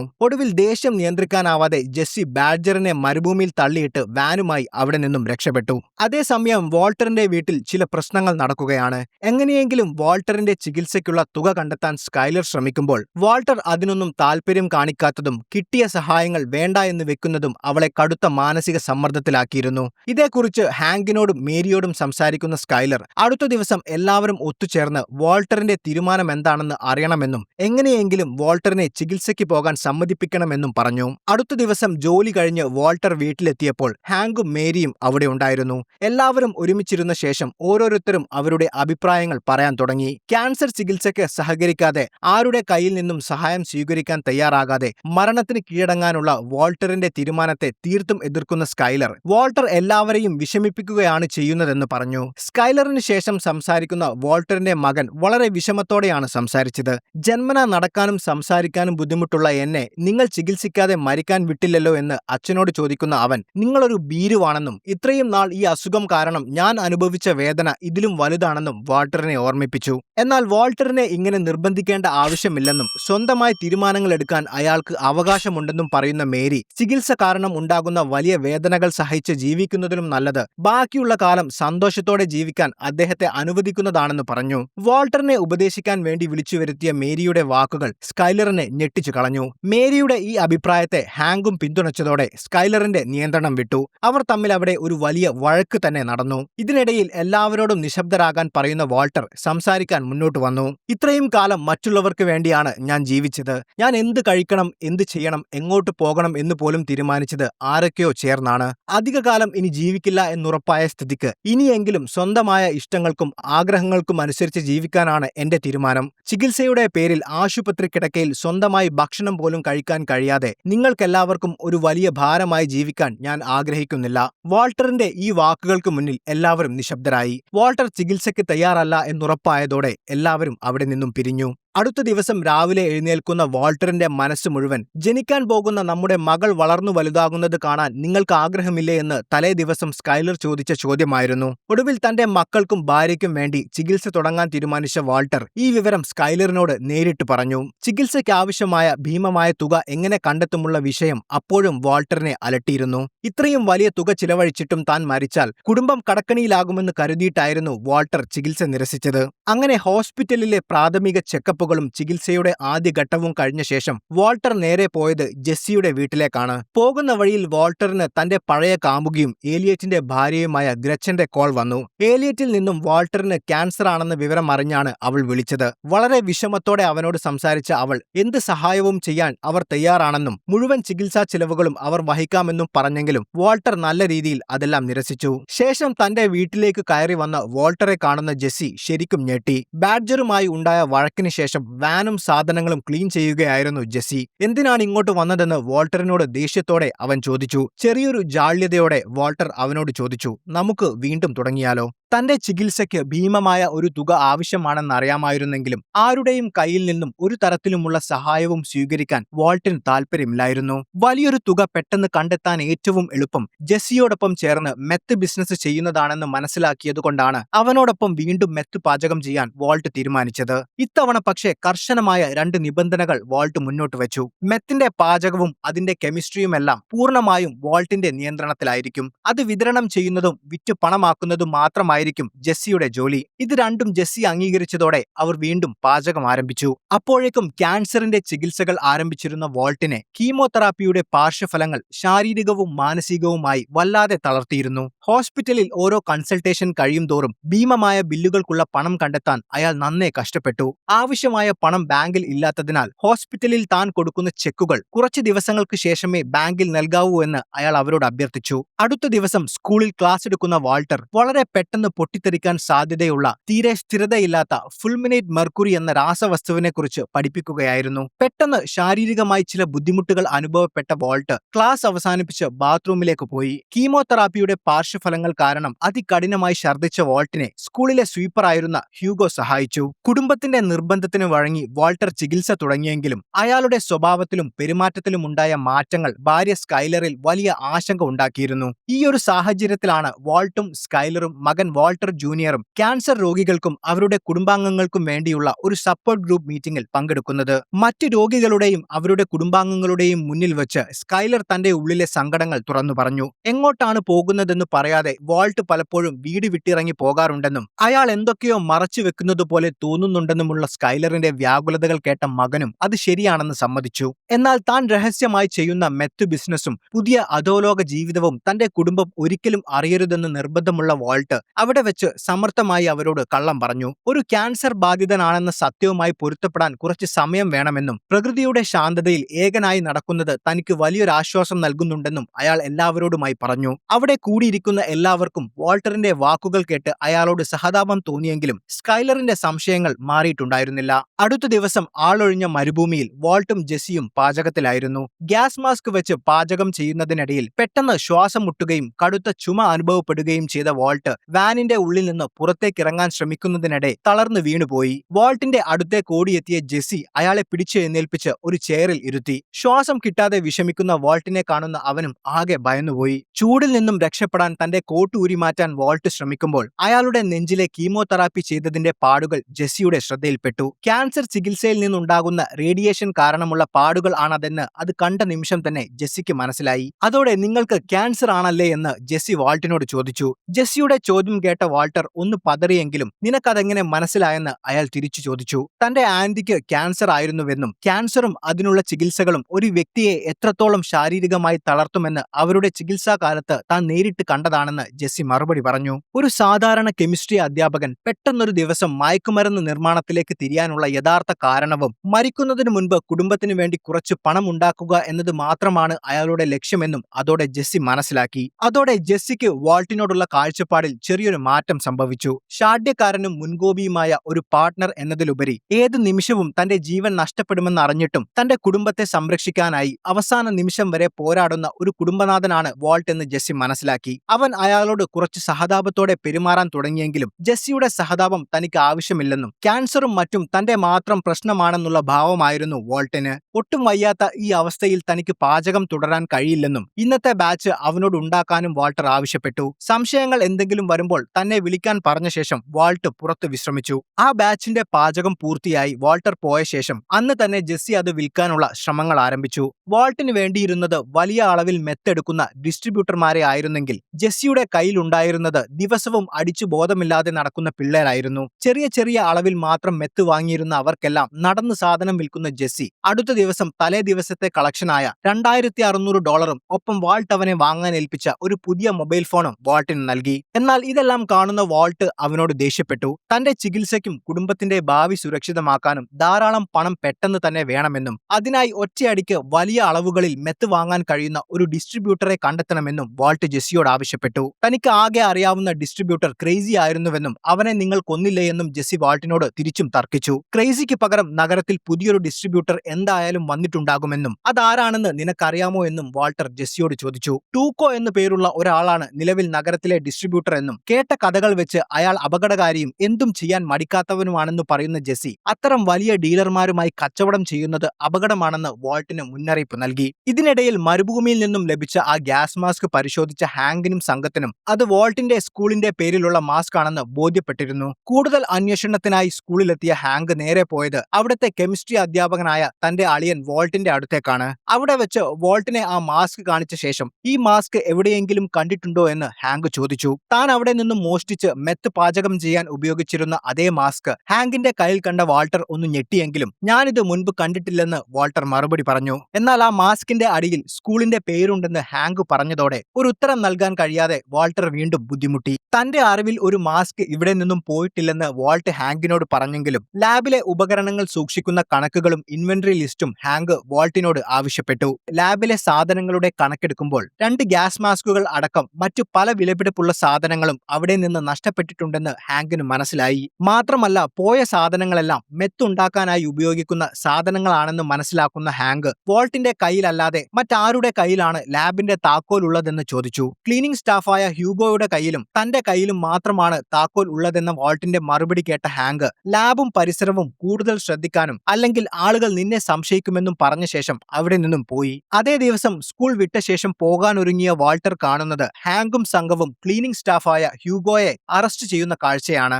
ലാബിന്റെ താക്കോൽ ഹ്യൂഗോയുടെ കയ്യിൽ ഉണ്ടായിരുന്നതിനാലും അയാളുടെ വണ്ടിയിൽ നിന്നും പോലീസ് കുറച്ച് കഞ്ചാവ് കണ്ടെത്തിയതിനാലും അയാളായിരിക്കാം ലാബിൽ നിന്നും അതെല്ലാം മോഷ്ടിച്ച് മെത്ത് ബിസിനസ് ആരംഭിച്ചതെന്ന നിഗമനത്തിലായിരുന്നു അറസ്റ്റ്. മുൻപ് കീമോതെറാപ്പിയുടെ ക്ഷീണം കാരണം ഛർദ്ദിച്ച് അവശനായ വോൾട്ടിനെ വളരെ സ്നേഹത്തോടെ വന്ന് സഹായിച്ച ആളായിരുന്നു ഹ്യൂഗോ. താൻ ചെയ്ത തെറ്റിന് നിരപരാധിയായ ഹ്യൂഗോയെ പോലീസ് കൊണ്ടുപോകുന്നത് കണ്ട് ഒന്നും ചെയ്യാൻ കഴിയാതെ നിൽക്കുന്ന വാൾട്ടിന്റെ മുഖത്ത് കുറ്റബോധവും നിസ്സഹായതയും നിറഞ്ഞു നിന്നു. ഇതേ സമയം തന്റെ സുഹൃത്തായ സ്കിന്നി പീറ്റും ടൂക്കോയും ജയിലിൽ ഒരുമിച്ചുണ്ടായിരുന്നു എന്ന് മനസ്സിലാക്കുന്ന ജെസ്സി അവനോടൊപ്പം ടൂക്കോയെ കാണാൻ നഗരത്തിലെ അയാളുടെ രഹസ്യ താവളത്തിലെത്തി. ഗുണ്ടകൾ കാവൽ നിൽക്കുന്ന ഭയം ജനിപ്പിക്കുന്ന ഒരു അന്തരീക്ഷമായിരുന്നു അവിടെ ഉണ്ടായിരുന്നത്. സ്കിന്നി പീറ്റിനെ നേരത്തെ പരിചയമുള്ളതുകൊണ്ട് അവരെ അകത്തേക്ക് കയറാനും ടൂക്കോയെ കാണാനും ഗുണ്ടകൾ അനുവദിച്ചു. അകത്തു കയറിയ അവർ ദേഹപരിശോധനയും മറ്റും കഴിഞ്ഞ ശേഷം ടൂക്കോയെ കണ്ടു. സ്കിന്നി പരിചയം പുതുക്കാൻ ശ്രമിച്ചെങ്കിലും ടൂക്കോ അതൊന്നും മൈൻഡ് ചെയ്യാതെ വന്ന കാര്യം പറയാൻ പറഞ്ഞു. ജെസ്സിയുടെ കയ്യിലുള്ള മെത്ത് പരിശോധിക്കുന്ന ടൂക്കോ അതിൽ നിന്നും അല്പം മെത്തെടുത്ത് വലിച്ചു നോക്കി. മുൻപൊരിക്കലും ഉപയോഗിച്ചിട്ടില്ലാത്ത വിധത്തിലുള്ള അതിന്റെ ഗുണനിലവാരം കണ്ട് ടൂക്കോ അത്ഭുതപ്പെട്ടു. ആ മെത്ത് തനിക്ക് വളരെ ഇഷ്ടപ്പെട്ടുവെന്നും അത് താൻ എടുക്കുകയാണെന്നും അയാൾ പറഞ്ഞു. എല്ലാം അനുകൂലമാണെന്ന് തോന്നിയ ആ നിമിഷത്തിൽ അതിന്റെ വിലയായ $35,000 ജെസ്സി ടൂക്കോയോട് ആവശ്യപ്പെട്ടു. തന്നെപ്പോലൊരു കൊടും ക്രിമിനലിന്റെ താവളത്തിൽ വന്ന് കൊടുത്ത സാധനത്തിന്റെ പണം ചോദിച്ചത് ടൂക്കോയെ വല്ലാതെ പ്രകോപിപ്പിച്ചു. പണം മുൻകൂർ തരാൻ കഴിയില്ലെന്നും സാധനം വിറ്റു കഴിഞ്ഞ ശേഷം പണം നൽകാമെന്നും ടൂക്കോ പറഞ്ഞു. ഇത് കേട്ട് ഭയന്നുപോയ ജെസ്സി പണം കിട്ടാതെ മെത്ത് നൽകില്ലെന്ന് പറഞ്ഞ് അത് തിരികെ എടുത്ത് അവിടെ നിന്നും രക്ഷപ്പെടാൻ ശ്രമിച്ചു. അവനെ പിടിക്കുന്ന ടൂക്കോയും അയാളുടെ ഗുണ്ടകളും ചേർന്ന് ജെസ്സിയെ അവിടെയിട്ട് മൃഗീയമായി മർദ്ദിച്ചു. ജീവന് വേണ്ടി യാചിച്ചിട്ടും അയാൾ അവനെ വെറുതെ വിട്ടില്ല. ടൂക്കോയുടെ മൃഗീയമായ സ്വഭാവം അറിയാവുന്ന സ്കിന്നിക്കും അതെല്ലാം കണ്ടു നിൽക്കാനേ കഴിഞ്ഞുള്ളൂ. അതേസമയം വാൾട്ടിന്റെ വീട്ടിൽ കുടുംബാംഗങ്ങൾ എല്ലാവരും ചേർന്ന് ചീട്ട് കളിക്കുകയായിരുന്നു. ജോലിയെല്ലാം കഴിഞ്ഞ് വൈകുന്നേരങ്ങളിൽ ഈ ചീട്ടുകളി അവിടെ പതിവായിരുന്നു. കളി മുന്നോട്ട് പോകുന്നതിനിടയിൽ വാൾട്ടിന്റെ സ്കൂളിൽ നിന്നും ഉപകരണങ്ങൾ മോഷ്ടിച്ച കേസിലെ പുതിയ വിവരങ്ങൾ ഹാങ്ക് എല്ലാവരുമായി പങ്കുവച്ചു. ക്ലീനിംഗ് സ്റ്റാഫായ ഹ്യൂഗോയുടെ വണ്ടിയിൽ നിന്നും കഞ്ചാവ് കിട്ടിയതുകൊണ്ട് അവനാണ് മെത്ത് ബിസിനസിന് പിന്നിലെന്നാണ് ഞങ്ങൾ വിശ്വസിക്കുന്നതെന്നും ഹാങ്ക് പറഞ്ഞു. താൻ ചെയ്ത തെറ്റിന് അതിലൊന്നും യാതൊരു പങ്കുമില്ലാത്ത തന്നോട് സ്നേഹത്തോടെ മാത്രം പെരുമാറിയിരുന്ന ഹ്യൂഗോയെ പോലീസ് കുടുക്കിയെന്ന വാർത്ത വാൾട്ടിനെ വല്ലാതെ അസ്വസ്ഥനാക്കിയെങ്കിലും അതൊന്നും പുറത്തു കാണിക്കാതെ അയാൾ കളി തുടർന്നു. കളിയിൽ എല്ലാവരും പിന്മാറുകയും അവസാനം വാൾട്ടും ഹാങ്കും മാത്രമായി അവശേഷിക്കുകയും ചെയ്തു. എന്നത്തെയും പോലെ തന്റെ സംസാരം കൊണ്ടും ആത്മവിശ്വാസം കൊണ്ടും കളിയിൽ ആധിപത്യം സ്ഥാപിക്കാൻ ഹാങ്ക് ശ്രമിച്ചു. പോലീസുകാരനായ തനിക്ക് മുന്നിൽ എപ്പോഴും ഒതുങ്ങി ജീവിക്കുന്ന ഒരു സാധാരണ സ്കൂൾ അധ്യാപകനായ വാൾട്ടിന് ഒരിക്കലും പിടിച്ചു നിൽക്കാൻ കഴിയില്ലെന്നായിരുന്നു ഹാങ്കിന്റെ ചിന്ത. എന്നാൽ ഹാങ്കിനെയും മറ്റുള്ളവരെയും ഞെട്ടിച്ചുകൊണ്ട് തന്റെ കയ്യിലുള്ള ചീട്ടുകൾ മുഴുവനായി മേശയുടെ നടുവിലേക്ക് നീക്കിവെച്ച വാൾട്ടർ താൻ കളിയിൽ ഉറച്ചു നിൽക്കുകയാണെന്ന് വ്യക്തമാക്കി. വാൾട്ടിന്റെ ഈ അപ്രതീക്ഷിത നീക്കം ഹാങ്കിനെ ശരിക്കും ആശയക്കുഴപ്പത്തിലാക്കി. ഒരു റിസ്ക് എടുക്കാൻ എപ്പോഴും പേടിച്ചിരുന്ന വാൾട്ടർ ഇങ്ങനെയൊരു ബെറ്റ് വെക്കണമെങ്കിൽ അയാളുടെ കയ്യിൽ തീർച്ചയായും മികച്ച ചീട്ടുകൾ തന്നെ ആയിരിക്കും ഉള്ളതെന്ന് ഹാങ്ക് തെറ്റിദ്ധരിച്ചു. ഒടുവിൽ മനസ്സില്ലാ മനസ്സോടെ തോൽവി സമ്മതിച്ച് ഹാങ്ക് കളിയിൽ നിന്നും പിന്മാറി. താൻ ജയിച്ചുവെന്ന് മനസ്സിലായ വാൾട്ടർ യാതൊരു ഭാവവ്യത്യാസവുമില്ലാതെ മേശപ്പുറത്തെ കോയിനുകൾ മുഴുവൻ തന്റെ അടുത്തേക്ക് നീക്കിവെച്ചു. അപ്പോൾ മേരിയുടെ നിർബന്ധപ്രകാരം താൻ വെച്ച ചീട്ടുകൾ വാൾട്ടർ എല്ലാവർക്കുമായി തുറന്നു കാണിച്ചു. അത് കാണുന്ന ഹാങ്കും കുടുംബാംഗങ്ങളും ശരിക്കും ഞെട്ടിപ്പോയി. വാൾട്ടിന്റെ കയ്യിൽ ജയിക്കാൻ തക്കതായ യാതൊരു മികച്ച ചീട്ടുകളും ഉണ്ടായിരുന്നില്ല. ഇല്ലാത്തത് ഉണ്ടെന്ന് കാണിച്ച് എതിരാളിയെ കബളിപ്പിക്കുന്ന രീതി ഉപയോഗിച്ച് വാൾട്ടർ ജയിക്കുകയായിരുന്നു. പുറമെ വളരെ ശാന്തനെന്ന് തോന്നിക്കുന്ന വാൾട്ടിന്റെ ഉള്ളിൽ ഒളിച്ചിരിക്കുന്ന ആരെയും കബളിപ്പിക്കാനും എന്ത് റിസ്ക് എടുക്കാനും കഴിവുള്ള പുതിയൊരു വ്യക്തിത്വത്തിന്റെ വെളിപ്പെടുത്തൽ കൂടിയായിരുന്നു ആ ചീട്ടുകളിയിലെ വിജയം. അടുത്ത ദിവസം ജെസ്സിയുടെ ഒരു വിവരവും ഇല്ലാത്തതിനാൽ വാൾട്ടർ ജെസ്സിയുടെ മൊബൈൽ ഫോണിലേക്ക് വിളിച്ചു. എന്നാൽ ഫോൺ അറ്റൻഡ് ചെയ്ത അവന്റെ സുഹൃത്തായ സ്കിന്നി ജെസ്സിക്ക് ക്രൂരമായി മർദ്ദനമേറ്റെന്നും അവൻ ആശുപത്രിയിലാണെന്നുമുള്ള വാർത്ത വാൾട്ടിനെ അറിയിച്ചു. വിവരം അറിഞ്ഞ ഉടനെ വാൾട്ടർ ആശുപത്രിയിലേക്ക് പോയി. അവിടെ വെച്ച് മുഖമാകെ നീര് വന്ന് വികൃതമായി അനങ്ങാൻ പോലും കഴിയാതെ ട്യൂബുകളൊക്കെ ഘടിപ്പിച്ച് കിടക്കുന്ന ജെസ്സിയെ കാണുന്ന വാൾട്ടിന് അത് സഹിക്കാൻ കഴിഞ്ഞില്ല. ടൂക്കോയെ കാണാൻ പോയതും പിന്നീട് അവിടെ സംഭവിച്ച കാര്യങ്ങളും സ്കിന്നി വാൾട്ടിനോട് പറഞ്ഞു. തന്റെ നിർബന്ധം കാരണം ജെസ്സിക്ക് സംഭവിച്ച ഈ ദുരന്തം വാൾട്ടിന്റെ ഉള്ളിൽ ഭയത്തിനു പകരം പകയും ദേഷ്യവുമാണ് ഉണ്ടാക്കിയത്. എവിടെയാണ് ടൂക്കോയുടെ താവളമെന്ന് സ്കിന്നിയിൽ നിന്നും മനസ്സിലാക്കിയ വാൾട്ട് നേരെ വീട്ടിലേക്ക് പോയി. കീമോതെറാപ്പി കാരണം തന്റെ തലമുടി വല്ലാതെ കൊഴിയുന്നത് ശ്രദ്ധിക്കുന്ന വാൾട്ടർ ട്രിമ്മർ ഉപയോഗിച്ച് തന്റെ തലമുടി പൂർണ്ണമായും വടിച്ചുമാറ്റി. എല്ലാത്തിനെയും ഭയന്ന് ജീവിച്ചിരുന്ന വാൾട്ടർ വൈറ്റ് എന്ന സ്കൂൾ അധ്യാപകനിൽ നിന്നും പുതിയൊരു രൂപത്തിലേക്കും സ്വഭാവത്തിലേക്കുമുള്ള മാറ്റത്തിന്റെ തുടക്കമായിരുന്നു അത്. ടൂക്കോയെ എങ്ങനെ നേരിടുമെന്ന് ചിന്തിച്ച വാൾട്ടർ കഴിഞ്ഞ ദിവസം സ്കൂളിൽ പഠിപ്പിച്ച ചില കാര്യങ്ങൾ ഓർത്തു. കാഴ്ചയിൽ ക്രിസ്റ്റൽ മെത്ത് പോലെ തോന്നിക്കുന്ന ഫുൾമിനേറ്റഡ് മർക്കുറി എന്ന ഉഗ്ര സ്ഫോടക വസ്തു തയ്യാറാക്കുന്ന വാൾട്ട് അതുമായി നേരെ ടൂക്കോയുടെ താവളം ലക്ഷ്യമാക്കി നീങ്ങി. ഗുണ്ടകൾ കാവൽ നിൽക്കുന്ന ആ മുറിയിലെ മുറിയിലേക്ക് യാതൊരു ഭയവുമില്ലാതെ മെത്ത് പോലെ തോന്നിപ്പിക്കുന്ന മെർക്കുറിയുമായി വാൾട്ട് കടന്നു ചെന്നു. വാൾട്ടിനോട് നീ ആരാണ്, നിനക്ക് എന്താണ് വേണ്ടതെന്ന് ടൂക്കോ ചോദിച്ചു. എന്റെ പേര് ഹൈസൻബർഗ് എന്നാണെന്ന് വാൾട്ട് സ്വയം പരിചയപ്പെടുത്തി. താൻ ഏറെ ആരാധിക്കുന്ന ലോക പ്രശസ്തനായ ജർമ്മൻ ഭൗതിക ശാസ്ത്രജ്ഞൻ വേണർ ഹൈസൻബർഗിന്റെ പേരിൽ നിന്നുമാണ് വാൾട്ട് തന്റെ പുതിയ അപരനാമം സ്വീകരിച്ചത്. ടൂക്കോ മോഷ്ടിച്ച തന്റെ മെത്തിന്റെ പണമായ $35,000 തന്റെ പങ്കാളിയെ മർദ്ദിച്ചതിനുള്ള നഷ്ടപരിഹാരമായി $15,000 അടക്കം $50,000 തനിക്ക് വേണമെന്ന് വാൾട്ടർ അവനോട് ആവശ്യപ്പെട്ടു. ഇത് കേട്ട് ചിരിച്ചുകൊണ്ട് വാൾട്ടിനെ ഭീഷണിപ്പെടുത്തുന്ന ടൂക്കോ, ഇത്രയൊക്കെ സംഭവിച്ചിട്ടും നീ കൂടുതൽ മെത്തുമായി എന്റെ അടുത്ത് വന്നത് മണ്ടത്തരമായി പോയെന്നും ജീവൻ വേണമെങ്കിൽ തിരിച്ചു പോയിക്കൊള്ളാനും പറഞ്ഞു. എന്നാൽ ടൂക്കോ പിടിച്ചെടുത്ത ആ പാക്കറ്റിൽ നിന്നും ഒരു കല്ലെടുക്കുന്ന വാൾട്ടർ ശാന്തമായി അവനോട് പറഞ്ഞു, നിനക്ക് തെറ്റിപ്പോയിരിക്കുന്നു ടൂക്കോ, ഇത് ക്രിസ്റ്റൽ മെത്ത് അല്ല. അടുത്ത നിമിഷം വാൾട്ടർ ആ കല്ല് തറയിലേക്ക് വലിച്ചെറിഞ്ഞതും ആ ബിൽഡിംഗ് വലിയ ശബ്ദത്തോടെ പൊട്ടിത്തെറിച്ചു. ടൂക്കോയുടെ താവളം നിമിഷങ്ങൾ കൊണ്ട് കത്തിച്ചാമ്പലായി. പൊടിയും പുകയും അടങ്ങിയ ശേഷം മുറിയിലുണ്ടായിരുന്ന ടൂക്കോയും ഗുണ്ടകളും ഭയത്തോടെ എഴുന്നേറ്റ് നോക്കുമ്പോൾ കാണുന്നത് കയ്യിൽ ആ ബാഗുമായി യാതൊരു ഭാവവ്യത്യാസവും ഇല്ലാതെ നിൽക്കുന്ന വാൾട്ടിനെയാണ്. വാൾട്ടിന്റെ ധൈര്യത്തിനും ബുദ്ധിക്കും മുന്നിൽ പരാജയം സമ്മതിച്ച ടൂക്കോ അവൻ ചോദിച്ച $50,000 മുഴുവൻ നൽകി. ശേഷം വാൾട്ടർ ഉണ്ടാക്കുന്ന ആ പുതിയ മെത്ത് വളരെ പെട്ടെന്നാണ് വിറ്റുപോയതെന്നും അതിന് ആവശ്യക്കാർ ഏറെയാണെന്നും പറയുന്ന ടൂക്കോ, ഇനി മുതൽ നിങ്ങൾ ഉണ്ടാക്കുന്ന മെത്ത് താൻ തന്നെ വാങ്ങാമെന്ന് പറഞ്ഞു. അത് സമ്മതിക്കുന്ന വാൾട്ട് അടുത്ത ആഴ്ച മുതൽ 1 കിലോ മെത്ത് വീതം നൽകാമെന്ന് ടൂക്കോയോട് പറഞ്ഞു. എന്നാൽ വാൾട്ടിന് ഒരു നിബന്ധന ഉണ്ടായിരുന്നു. സാധനം കൈമാറുമ്പോൾ പണം കിട്ടണം. വിറ്റിട്ട് പണം നൽകുന്ന പരിപാടി നടക്കില്ലെന്ന് അവൻ ഉറപ്പിച്ചു പറഞ്ഞു. തന്റെ താവളത്തിൽ വന്ന് ഇത്രയും വലിയൊരു സ്ഫോടനം നടത്തി തന്നെ വിറപ്പിച്ച ആ മനുഷ്യന്റെ നിബന്ധനകൾക്ക് മുന്നിൽ ടൂക്കോയ്ക്ക് വേറെ ഒന്നും പറയാനുണ്ടായിരുന്നില്ല. ടൂക്കോ ആ കരാർ പൂർണ്ണമായും അംഗീകരിച്ചു. പോകുന്നതിന് മുൻപായി നീ പൊട്ടിച്ച ആ കല്ല് എന്താണെന്ന് ടൂക്കോ ചോദിച്ചപ്പോൾ അത് ഫുൾമിനേറ്റഡ് മെർക്കുറിയാണെന്നും ഒരു ചെറിയ കെമിസ്ട്രി മാജിക് ആണെന്നും പറഞ്ഞ് വാൾട്ടർ അവിടെ നിന്നും പുറത്തിറങ്ങി. പണവുമായി പുറത്തിറങ്ങി കാറിൽ കയറിയ വാൾട്ടർ താൻ ചെയ്ത ആ സാഹസിക പ്രവൃത്തിയുടെ ആവേശത്തിൽ സ്റ്റീറിംഗ് വീലിൽ അടിച്ചുകൊണ്ട് അലറി. ക്യാൻസർ രോഗിയായ ഒരു സാധാരണ അധ്യാപകനിൽ നിന്നും ഹൈസൻബർഗ് എന്ന അധോലോക നായകനിലേക്കുള്ള വാൾട്ടർ വൈറ്റിന്റെ പൂർണ്ണമായ മാറ്റം അവിടെ തുടങ്ങുകയായിരുന്നു. അടുത്ത ദിവസം വാൾട്ടിന്റെ സ്കൂളിൽ ഒരു പാരന്റ്സ് മീറ്റിംഗ് നടന്നു. സ്കൂളിലെ കെമിസ്ട്രി ലാബിൽ നിന്നും ചില ഉപകരണങ്ങളും രാസവസ്തുക്കളും മോഷണം പോയതിനെക്കുറിച്ച് ചർച്ച ചെയ്യാനാണ് പ്രിൻസിപ്പൽ ഈ മീറ്റിംഗ് വിളിച്ചു ചേർത്തത്. മറ്റു രക്ഷിതാക്കൾക്കും അധ്യാപകർക്കുമൊപ്പം വാൾട്ടും ഭാര്യ സ്കൈലറും അവിടെ ഉണ്ടായിരുന്നു. ഈ മോഷണവും അതിന്റെ പിന്നിലെ മയക്കുമരുന്ന് മാഫിയകളും കാരണം കുട്ടികൾക്ക് എന്തെങ്കിലും സുരക്ഷാ പ്രശ്നങ്ങൾ ഉണ്ടാകുമോ എന്നുള്ള രക്ഷിതാക്കളുടെ ആശങ്കകൾക്ക് സ്കൂളിൽ പുതിയ സെക്യൂരിറ്റി ക്യാമറകൾ സ്ഥാപിക്കുന്നുണ്ടെന്നും കാര്യങ്ങളെല്ലാം സ്കൂൾ അധികൃതർ കൂടുതൽ ശ്രദ്ധയോടെ കൈകാര്യം ചെയ്യുമെന്നും പ്രിൻസിപ്പൽ എല്ലാവർക്കും ഉറപ്പു നൽകി. താൻ ചെയ്ത മോഷണത്തെക്കുറിച്ച് എല്ലാവരും വളരെ ഗൗരവത്തോടെ ചർച്ച ചെയ്യുന്നത് കേൾക്കുന്ന വാൾട്ടിന് ഭയത്തിനു പകരം വല്ലാത്തൊരു ആവേശവും ഉണർവുമാണ് ലഭിക്കുന്നത്. ആരും അറിയാതെ താൻ ചെയ്യുന്ന ഈ കാര്യങ്ങൾ അയാളിൽ ഒരുതരം സൈക്കിക് ആനന്ദം ഉണ്ടാക്കിയിരുന്നു. മീറ്റിംഗ് കഴിഞ്ഞ് പുറത്തിറങ്ങി കാറിൽ കയറിയ വാൾട്ട് സ്കൂൾ പാർക്കിങ്ങിൽ കിടക്കുന്ന ആ കാറിനുള്ളിൽ വെച്ച് സ്ഥലകാലബോധമില്ലാത്ത വിധം ഭാര്യയുമായി ശാരീരികമായി ബന്ധപ്പെട്ടു. വാൾട്ടിന്റെ അസാധാരണമായ ഈ പെരുമാറ്റം സ്കൈലറെ ശരിക്കും അത്ഭുതപ്പെടുത്തി. അതേസമയം ടൂക്കോയിൽ നിന്ന് മർദ്ദനമേറ്റ് ആശുപത്രിയിലായിരുന്ന ജെസ്സി തിരിച്ചു വീട്ടിലെത്തിയിരുന്നു. എന്നാൽ താൻ ഇനിയും ആ നഗരത്തിൽ നിന്നാൽ ടൂക്കോ തന്നെ കൊന്നുകളയുമെന്ന് കരുതുന്ന ജെസ്സി ആ വീട് വിറ്റ് നാട് വിടാൻ തയ്യാറെടുക്കുകയായിരുന്നു. യഥാർത്ഥത്തിൽ ജെസ്സിയുടെ മരിച്ചുപോയ ആന്റിയുടെ വീടായിരുന്നു അത്. അതിന്റെ അവകാശം ജെസ്സിയുടെ മാതാപിതാക്കൾക്കാണെങ്കിലും അവരറിയാതെ അത് വിൽക്കാനാണ് ജെസ്സി ശ്രമിക്കുന്നത്. അത് വിൽക്കാൻ ഏൽപ്പിച്ചിരുന്ന ഒരു ബ്രോക്കർ വീട് കാണിക്കാനായി ചില ആളുകളുമായി അവിടെ എത്തിയിരുന്നു.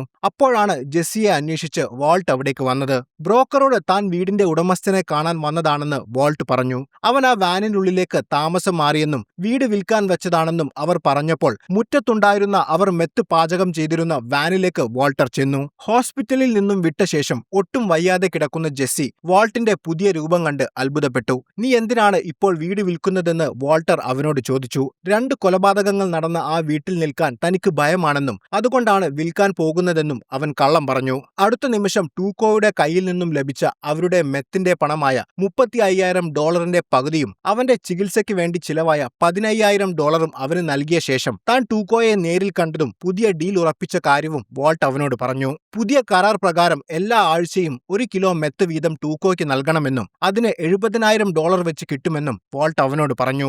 വാൾട്ടിന്റെ വാക്കുകൾ ജെസ്സിക്ക് വിശ്വസിക്കാനായില്ല. ടൂക്കോ ഒരു ഭ്രാന്തനാണെന്നും അവന്റെ കൂടെ ഇത്രയും വലിയൊരു ഡീൽ ഉണ്ടാക്കുന്നത് ആത്മഹത്യയാണെന്നും പറയുന്ന ജെസ്സി ഞാനിത് ഒരു കാരണവശാലും അംഗീകരിക്കില്ലെന്ന് തീർത്തു വാൾട്ട് പറഞ്ഞു. എന്നാൽ പിന്മാറാൻ വാൾട്ട് തയ്യാറായിരുന്നില്ല. ലഭിക്കാൻ പോകുന്ന വലിയ തുകയെക്കുറിച്ചും അത് രണ്ടുപേർക്കും തുല്യമായി വീതിക്കാമെന്നും പറഞ്ഞ് വാൾട്ട് അവന് ആത്മവിശ്വാസം നൽകി. എന്നാൽ ഈ ഡീലിൽ ചില പ്രായോഗിക ബുദ്ധിമുട്ടുകളുണ്ടെന്ന് ജെസ്സി വാൾട്ടിനോട് പറഞ്ഞു. ഒരാഴ്ച കൊണ്ട് 1 കിലോ മെത്തുണ്ടാക്കുക എന്നത് അസാധ്യമാണ്. കാരണം അത്രയും മെത്തുണ്ടാക്കണമെങ്കിൽ വളരെ വലിയ അളവിൽ സ്യൂഡോഎഫെഡ്രിൻ ഗുളികകൾ ആവശ്യമാണ്. ഫാർമസികളിൽ നിന്നും ചെറിയ അളവിൽ മാത്രം ലഭിക്കുന്ന ഈ ഗുളികകൾ വലിയ അളവിൽ ശേഖരിക്കുക എന്നത് ഒരിക്കലും നടക്കാത്ത കാര്യമാണ്. അതിനാൽ ഈ ഡീൽ പൊളിയുമെന്നും അങ്ങനെ സംഭവിച്ചാൽ ടൂക്കോ നമ്മളെ കൊല്ലുമെന്നും ജെസ്സി ഭയത്തോടെ പറഞ്ഞു.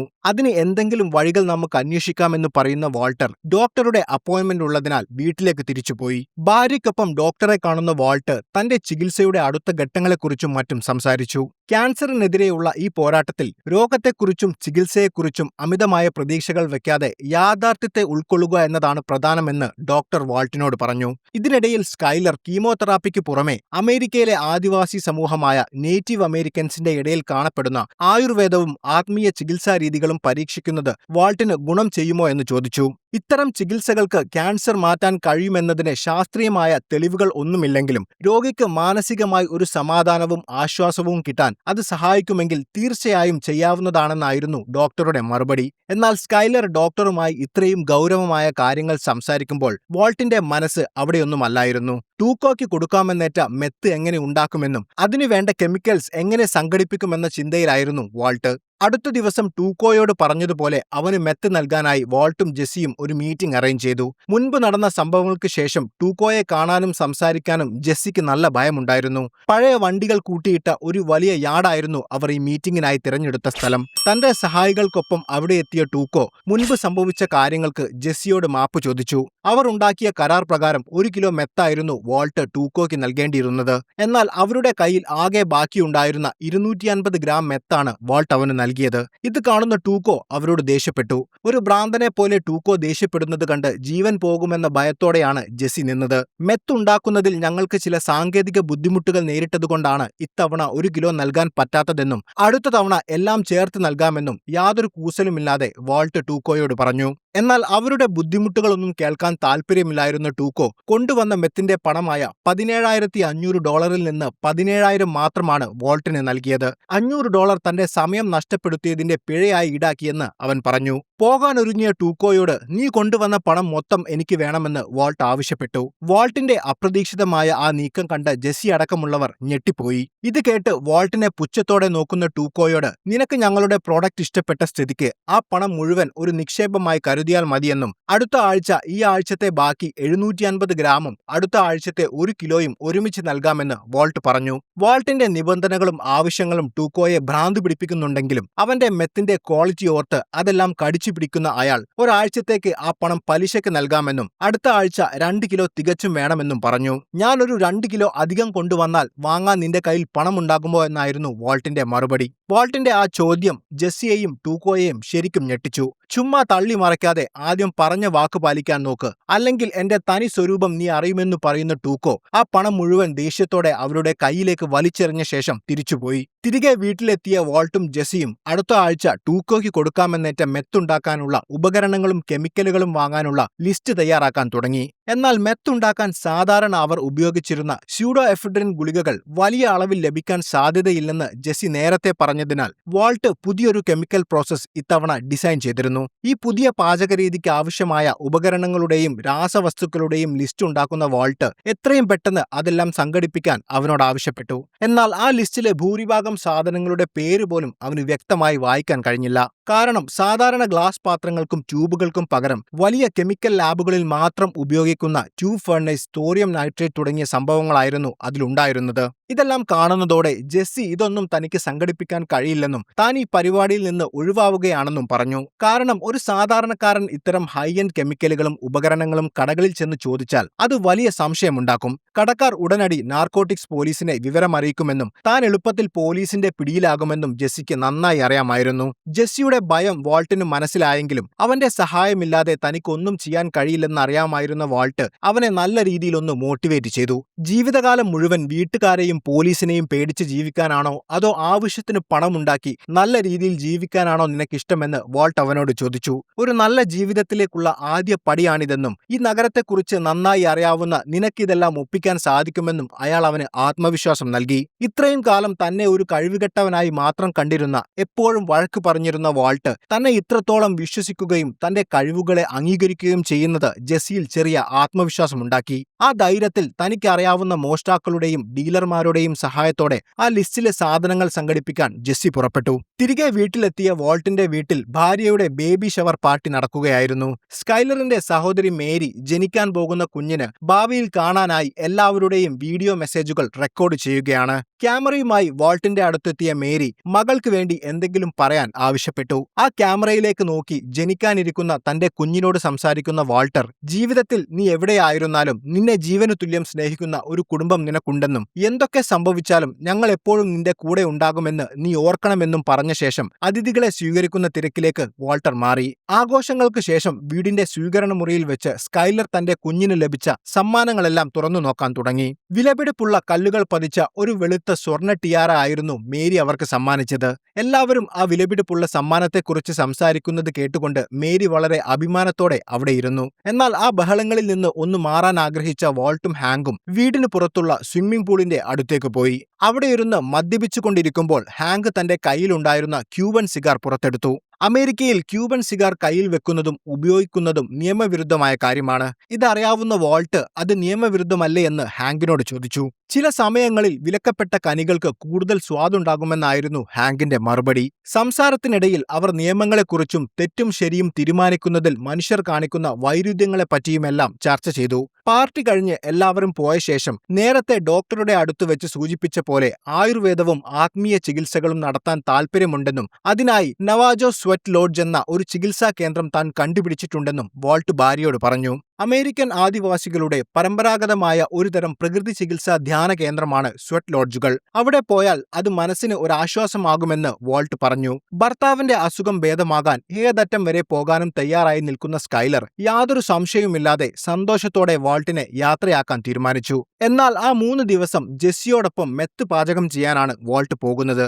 അങ്ങനെ ഭാര്യയോട് കള്ളം പറഞ്ഞ് വീട്ടിൽ നിന്നിറങ്ങിയ വാൾട്ട് നേരെ ജെസ്സിയുടെ അടുത്തേക്ക് പോയി. വാൾട്ട് നൽകിയ ലിസ്റ്റിലെ മെത്തിലാമൈൻ എന്ന കെമിക്കൽ ഒഴികെയുള്ള സാധനങ്ങളെല്ലാം ജെസ്സി അപ്പോഴേക്കും സംഘടിപ്പിച്ചിരുന്നു. പൊതുജനങ്ങൾക്ക് നേരിട്ട് വാങ്ങാൻ പറ്റാത്ത ആ കെമിക്കൽ ബ്ലാക്ക് മാർക്കറ്റിൽ നിന്നും മാത്രമേ വാങ്ങാൻ പറ്റൂ. അത് വിൽക്കുന്ന ഒരാളെ ഞാൻ കണ്ടെത്തിയിട്ടുണ്ടെന്നും പക്ഷെ ചെറിയ ഒരു അളവിന് $10,000 വരെ ആകുമെന്നും ജെസ്സി വാൾട്ടിനെ അറിയിച്ചു. ആ സാധനം തരുന്ന ആളുകൾക്ക് ഇതെവിടെ നിന്നാണ് കിട്ടുന്നതെന്ന് വാൾട്ട് ജെസ്സിയോട് ചോദിച്ചു. അവർ നഗരത്തിലെ വലിയൊരു കെമിക്കൽ വെയർഹൌസിൽ നിന്നും മോഷ്ടിക്കുന്നതാണെന്ന് ജെസ്സിക്ക് അറിയാമായിരുന്നു. അങ്ങനെയെങ്കിൽ ഇത്രയും വലിയ തുക കൊടുത്ത് ബ്ലാക്കിൽ വാങ്ങുന്നതിലും നല്ലത് നമുക്ക് അവിടെ പോയി മോഷ്ടിക്കുന്നതല്ലേ എന്ന് വാൾട്ട് ചോദിച്ചു. വാൾട്ടിന്റെ എന്തിനും പോന്ന ഈ ധൈര്യം കാണുന്ന ജെസ്സിക്ക് ഇയാൾക്ക് ഭ്രാന്താണോ എന്നുവരെ തോന്നിപ്പോയി. എന്നാൽ കനത്ത സുരക്ഷയുള്ള ഇരുമ്പ് വാതിലുകളും പൂട്ടുകളുമുള്ള ആ ഗോഡൌണിൽ നിന്നും അത് എങ്ങനെ മോഷ്ടിക്കുമെന്നത് അവർക്ക് മുന്നിൽ ഒരു ചോദ്യചിഹ്നമായിരുന്നു. വലിയ ഇരുമ്പ് വാതിലും ലോക്കും എങ്ങനെ തുറക്കുമെന്ന് വാൾട്ട് ചിന്തിച്ചു നിൽക്കുമ്പോഴാണ് ജെസ്സിയുടെ ഗാരേജിലെ ആ പഴയ സാധനങ്ങൾക്കിടയിൽ പൊടി പിടിച്ചു കിടക്കുന്ന പഴയൊരു HS സ്കെച്ച് എന്ന കളിപ്പാട്ടം വാൾട്ട് ശ്രദ്ധിക്കുന്നത്. അതെടുക്കുന്ന വാൾട്ട് അത് ഉപയോഗിച്ച് നമ്മൾ ആ ലോക്ക് പൊളിക്കുമെന്ന് ജെസ്സിയോട് പറഞ്ഞു. ജെസ്സിയെ സംബന്ധിച്ച് അതൊരു ഉപയോഗശൂന്യമായ കളിപ്പാട്ടം മാത്രമായിരുന്നു. എന്നാൽ വാൾട്ടിന്റെ തലയിൽ ആ നിമിഷം ഒരു ഐഡിയ ഉണ്ടായിരുന്നു. അത്തരത്തിലുള്ള കളിപ്പാട്ടങ്ങൾ കുറെയെണ്ണം സംഘടിപ്പിച്ച ശേഷം വാൾട്ട് അതെല്ലാം അഴിച്ചെടുക്കാൻ തുടങ്ങി. ഓരോ കളിപ്പാട്ടത്തിന്റെ ഉള്ളിൽ നിന്നും സിൽവർ നിറത്തിലുള്ള ഒരു പൗഡർ അയാൾ ചുരണ്ടിയെടുത്തു. തെർമൈറ്റ് എന്ന കെമിക്കൽ ആയിരുന്നു അത്. അതെന്താണെന്ന് ജെസ്സിക്ക് മനസ്സിലാക്കി കൊടുക്കാൻ വാൾട്ട് അതുമായി ബന്ധപ്പെട്ട ഒരു കഥ അവനോട് പറഞ്ഞു. 2ാം ലോക മഹായുദ്ധകാലത്ത് ജർമ്മൻകാർക്ക് ഗുസ്റ്റാവ് ഗൺ എന്നു പേരുള്ള വലിയൊരു പീരങ്കി ഉണ്ടായിരുന്നു. 1000 ടൺ ഭാരമുള്ള അതിൽ നിന്നും 23 മൈലുകൾക്കപ്പുറത്തേക്ക് പോലും കൃത്യമായി ബോംബുകൾ വർഷിക്കാൻ കഴിയുമായിരുന്നു. ഒരു മാസം തുടർച്ചയായി ബോംബിട്ട് ആക്രമിച്ചാൽ പോലും ആ പീരങ്കിയെ തകർക്കാൻ ആർക്കും കഴിഞ്ഞിരുന്നില്ല. എന്നാൽ ബുദ്ധിമാനായ ഒരു കമാൻഡോ ഒരു ചെറിയ ബാഗ് നിറയെ തെർമൈറ്റ് ആ പീരങ്കിയുടെ മുകളിൽ വെച്ച് കത്തിച്ചപ്പോൾ 4 ഇഞ്ച് കട്ടിയുള്ള ആ ഇരുമ്പ് പീരങ്കി നിമിഷ നേരം കൊണ്ട് വെണ്ണ പോലെ ഉരുകിപ്പോവുകയും എന്നേക്കുമായി നശിക്കുകയും പറയുകയും ചെയ്തു. താൻ ഉണ്ടാക്കുന്ന ഈ തെർമൈറ്റ് എത്രത്തോളം മാരകമാണെന്നും അതുപയോഗിച്ച് ആ വലിയ ഇരുമ്പുപൂട്ട് എങ്ങനെയാണ് ഉരുക്കാൻ പോകുന്നതെന്നും ഈ കഥയിലൂടെ വാൾട്ട് ജെസ്സിക്ക് മനസ്സിലാക്കി കൊടുത്തു. അടുത്ത ദിവസം തന്നെ അവർ ആ മോഷണം നടത്താൻ തീരുമാനിച്ചു. രാത്രിയുടെ ഇരുളിൽ മുഖം മറയ്ക്കാനുള്ള മാസ്കുകൾ ധരിച്ച് വാൾട്ടും ജെസ്സിയും ആ കെമിക്കൽ വെയർഹൌസിന് മുന്നിലെത്തി. വാൾട്ട് പറഞ്ഞ ആ മാന്ത്രിക വിദ്യ എങ്ങനെ പ്രവർത്തിക്കുമെന്നറിയാൻ ജെസ്സിക്ക് നല്ല ആകാംക്ഷയുണ്ടായിരുന്നു. സെക്യൂരിറ്റിയുടെ കണ്ണുവെട്ടിച്ച് അകത്തു കടന്ന അവർ അവിടെ ഉണ്ടായിരുന്ന ഒരു പോർട്ടബിൾ ടോയ്ലറ്റിൽ മൂത്രമൊഴിക്കാൻ പോയ തക്കത്തിന് കയറുപയോഗിച്ച് അയാളെ ബാത്റൂമിൽ പൂട്ടിയിട്ടു. അതിനുശേഷം ഫാക്ടറിയുടെ വാതിലിന്റെ പൂട്ടിലേക്ക് താൻ തയ്യാറാക്കിയ തെർമൈറ്റ് മിശ്രിതം വെച്ച വാൾട്ട് ഒരു മഗ്നീഷ്യം റിബൺ ഉപയോഗിച്ച് അതിന് തീ കൊടുത്തു. കണ്ണഞ്ചിപ്പിക്കുന്ന പ്രകാശത്തോടെയും ശക്തമായ തീപ്പൊരികളോടെയും ആ മിശ്രിതം കത്താൻ തുടങ്ങി. തെർമൈറ്റിന്റെ ആ കടുത്ത ചൂടിൽ ആ ഇരുമ്പ് പൂട്ട് വെണ്ണ പോലെ ഉരുകി താഴെ വീഴുന്നത് കണ്ട് ജെസ്സി അമ്പരന്ന് പോയി.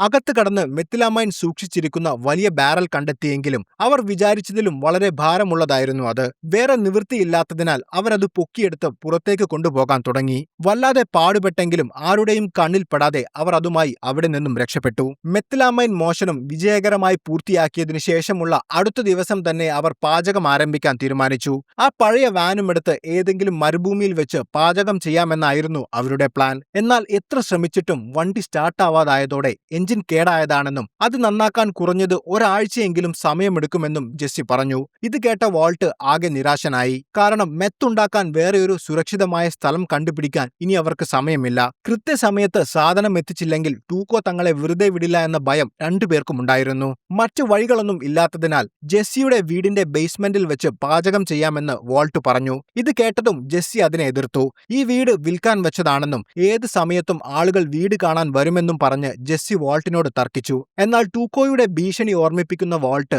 ജെസ്സിയെ നിർബന്ധിച്ച് അതിന് സമ്മതിപ്പിച്ചു. അങ്ങനെ വാനിൽ ഉണ്ടായിരുന്ന കെമിസ്ട്രി ഉപകരണങ്ങളും തലേ ദിവസം മോഷ്ടിച്ച വലിയ മെത്തിലാമൈൻ ഡ്രമ്മും വീടിന്റെ ബേസ്മെന്റിലേക്ക് അവർ മാറ്റി. അവിടെ ലാബ് സെറ്റപ്പ് ചെയ്ത ശേഷം സുരക്ഷിതമായി ഗ്യാസ് മാസ്കുകൾ ധരിച്ച് അവർ തങ്ങളുടെ പുതിയ പാചകരീതി ആരംഭിച്ചു. പാചകം പുരോഗമിക്കുന്നതിനിടയിലാണ് വീടിന്റെ മുകളിൽ ആരോ നടക്കുന്ന ശബ്ദം അവർ കേട്ടത്. വീട് വിൽക്കാൻ ഏൽപ്പിച്ച റിയൽ എസ്റ്റേറ്റ് ബ്രോക്കർ ചില കസ്റ്റമേഴ്സുമായി വീട് കാണാൻ വന്നതായിരുന്നു അത്. ബേസ്മെന്റിൽ മാസ്കും ധരിച്ചു നിൽക്കുന്ന വാൾട്ടും ജെസ്സിയും എന്ത് ചെയ്യണമെന്നറിയാതെ നിശബ്ദരായി നിന്നു. പുറത്തേക്ക് പോയി എത്രയും പെട്ടെന്ന് എന്തെങ്കിലും പറഞ്ഞ് അവരെ തിരിച്ചയക്കാൻ വാൾട്ടർ ജെസ്സിയോട് പറഞ്ഞു. അതിനിടയിൽ ബേസ്മെന്റിലേക്കുള്ള വാതിൽ തുറക്കാൻ ശ്രമിക്കുന്ന ഒരാളെ തടഞ്ഞു നിർത്തുന്ന ജെസ്സി മുകളിൽ പോയി തൽക്കാലം വീട് വിൽക്കുന്നില്ലെന്നും എല്ലാവരോടും പുറത്തു പോവാനും പറഞ്ഞു. അവരെയെല്ലാം തിരിച്ചയച്ചതിനു ശേഷം പാചകം തുടർന്ന അവർ ഒടുവിൽ മെത്തിലാമൈൻ ഉപയോഗിച്ചുള്ള ആദ്യത്തെ പാചകം വിജയകരമായി പൂർത്തിയാക്കി. പുതിയ കെമിക്കൽ പ്രോസസ്സിലൂടെ ഉണ്ടാക്കിയ ആ മെത്തിന് നീല നിറമായിരുന്നു ഉണ്ടായിരുന്നത്. അതേസമയം തന്റെ ബേബി ഷവർ ചടങ്ങിൽ വെച്ച് സഹോദരി മേരി സമ്മാനമായി നൽകിയ വില കൂടിയ ടിയാറ എന്ന ആഭരണം എക്സ്ചേഞ്ച് ചെയ്യാൻ സ്കൈലർ അത് വാങ്ങിയ ജ്വല്ലറിയിൽ പോയി. അത്രയും വില കൂടിയ ഒരു സാധനം തനിക്ക് ആവശ്യമില്ലെന്നും അതിനു പകരം കുഞ്ഞിന് ആവശ്യമുള്ള മറ്റെന്തെങ്കിലും വാങ്ങാമെന്നും കരുതിയാണ് അവൾ അവിടെ എത്തിയത്.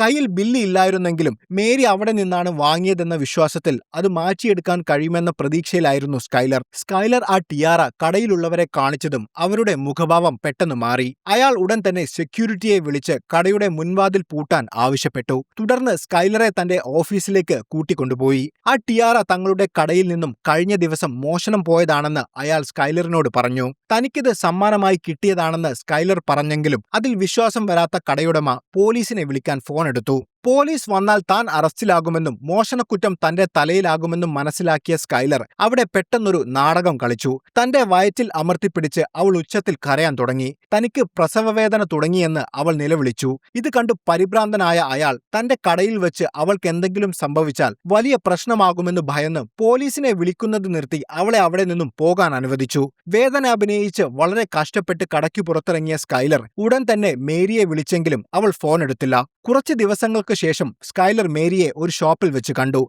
തനിക്ക് നേരിടേണ്ടി വന്ന അപമാനം കാരണം സ്കൈലർ കടുത്ത ദേഷ്യത്തിലായിരുന്നു. മേരി സമ്മാനിച്ച ടിയാറ എക്സ്ചേഞ്ച് ചെയ്യാൻ പോയപ്പോൾ നേരിട്ട ദുരനുഭവം സ്കൈലർ അവളോട് പറഞ്ഞു. മേരിക്ക് ക്ലെപ്റ്റോമാനിയ എന്ന മോഷണ സ്വഭാവം ഉണ്ടെന്ന സത്യം മനസ്സിലാക്കിയ സ്കൈലർ ആ ടിയാറ അവൾ മോഷ്ടിച്ചതാണെന്ന് അവളുടെ മുഖത്ത് നോക്കി പറയുകയും ചെയ്തു. എന്നാൽ ഇതൊക്കെ കേട്ടിട്ടും യാതൊരു ഭാവവ്യത്യാസവുമില്ലാതെ ഒന്നും അറിയാത്തവളെ പോലെ നിൽക്കുകയായിരുന്നു മേരി. സ്കൈലർ ഈ പറയുന്നതെന്താണെന്ന് തനിക്കറിയില്ലെന്നും താൻ ആരുടെ കയ്യിൽ നിന്നും ഒന്നും മോഷ്ടിച്ചിട്ടില്ലെന്നും മേരി ഉറപ്പിച്ചു പറഞ്ഞു. വീണ്ടും വീണ്ടും ചോദിച്ചിട്ടും വളരെ നിസ്സാരമായി മേരി ആ മോഷണം നിഷേധിച്ചു. സത്യം അറിഞ്ഞിട്ടും മേരി അത് സമ്മതിച്ചു തരാത്തത് സ്കൈലറെ കൂടുതൽ ചൊടിപ്പിച്ചു. കൂടുതൽ സംസാരിക്കാതെ അവൾ തിരികെ വീട്ടിലേക്ക് പോയി. അടുത്ത ദിവസം വാൾട്ടും ജെസ്സിയും ടൂക്കോയ്ക്ക് കൊടുക്കാനുള്ള മെത്തുമായി ആളൊഴിഞ്ഞ ആ പഴയ യാർഡിലെത്തി. ടൂക്കോയും അവന്റെ ഗുണ്ടകളായ നോഡോസും ഗോൺസോയും അവരെ കാത്ത് അവിടെ നിൽക്കുന്നുണ്ടായിരുന്നു. തങ്ങൾ തയ്യാറാക്കിയ മെത്ത് വാൾട്ട് ടൂക്കോയ്ക്ക് കൈമാറി. എന്നാൽ സാധാരണ കാണുന്ന വെള്ള നിറത്തിന് പകരം അതിന്റെ നീല നിറം കണ്ട് അമ്പരന്ന ടൂക്കോയോട്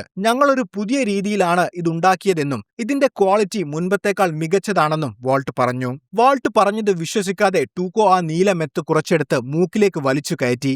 സെക്കൻഡുകൾക്കുള്ളിൽ അതിന്റെ വീര്യം ടൂക്കോയുടെ തലയ്ക്ക് പിടിച്ചു. വല്ലാത്തൊരു ആവേശം തോന്നിയ ടൂക്കോ കൊള്ളാം, ഇത് ഗംഭീര സാധനമാണെന്ന് പറഞ്ഞ് ആവേശത്തോടെ അലറി. പുതിയ സാധനം ടൂക്കോയ്ക്ക് നന്നായി ഇഷ്ടപ്പെട്ടതുകൊണ്ട് അയാൾ വാൾട്ടിന് പറഞ്ഞതുപോലെ തന്നെ പണം നൽകി. എല്ലാം വളരെ ഭംഗിയായി അവസാനിച്ചെന്ന് കരുതി വാൾട്ടും ജെസ്സിയും ആശ്വാസത്തോടെ തിരികെ പോകാൻ തുടങ്ങുകയായിരുന്നു. പോകാൻ തുടങ്ങിയ വാൾട്ടിനോട് ടൂക്കോയുടെ ഗുണ്ടകളിൽ ഒരാളായ നോഡോസ് നിങ്ങൾ ആർക്ക് വേണ്ടിയാണ് പണിയെടുക്കുന്നതെന്ന് എപ്പോഴും ഓർമ്മ വേണമെന്ന് പറഞ്ഞു. അതൊരു ഭീഷണിയായിരുന്നു. എന്നാൽ ഇത് കേട്ടതും ടൂക്കോയുടെ ഭാവം മാറി. തന്റെ മുന്നിൽ വെച്ച് അവൻ സംസാരിച്ചത് ടൂക്കോയ്ക്ക് ഒട്ടും പിടിച്ചില്ല.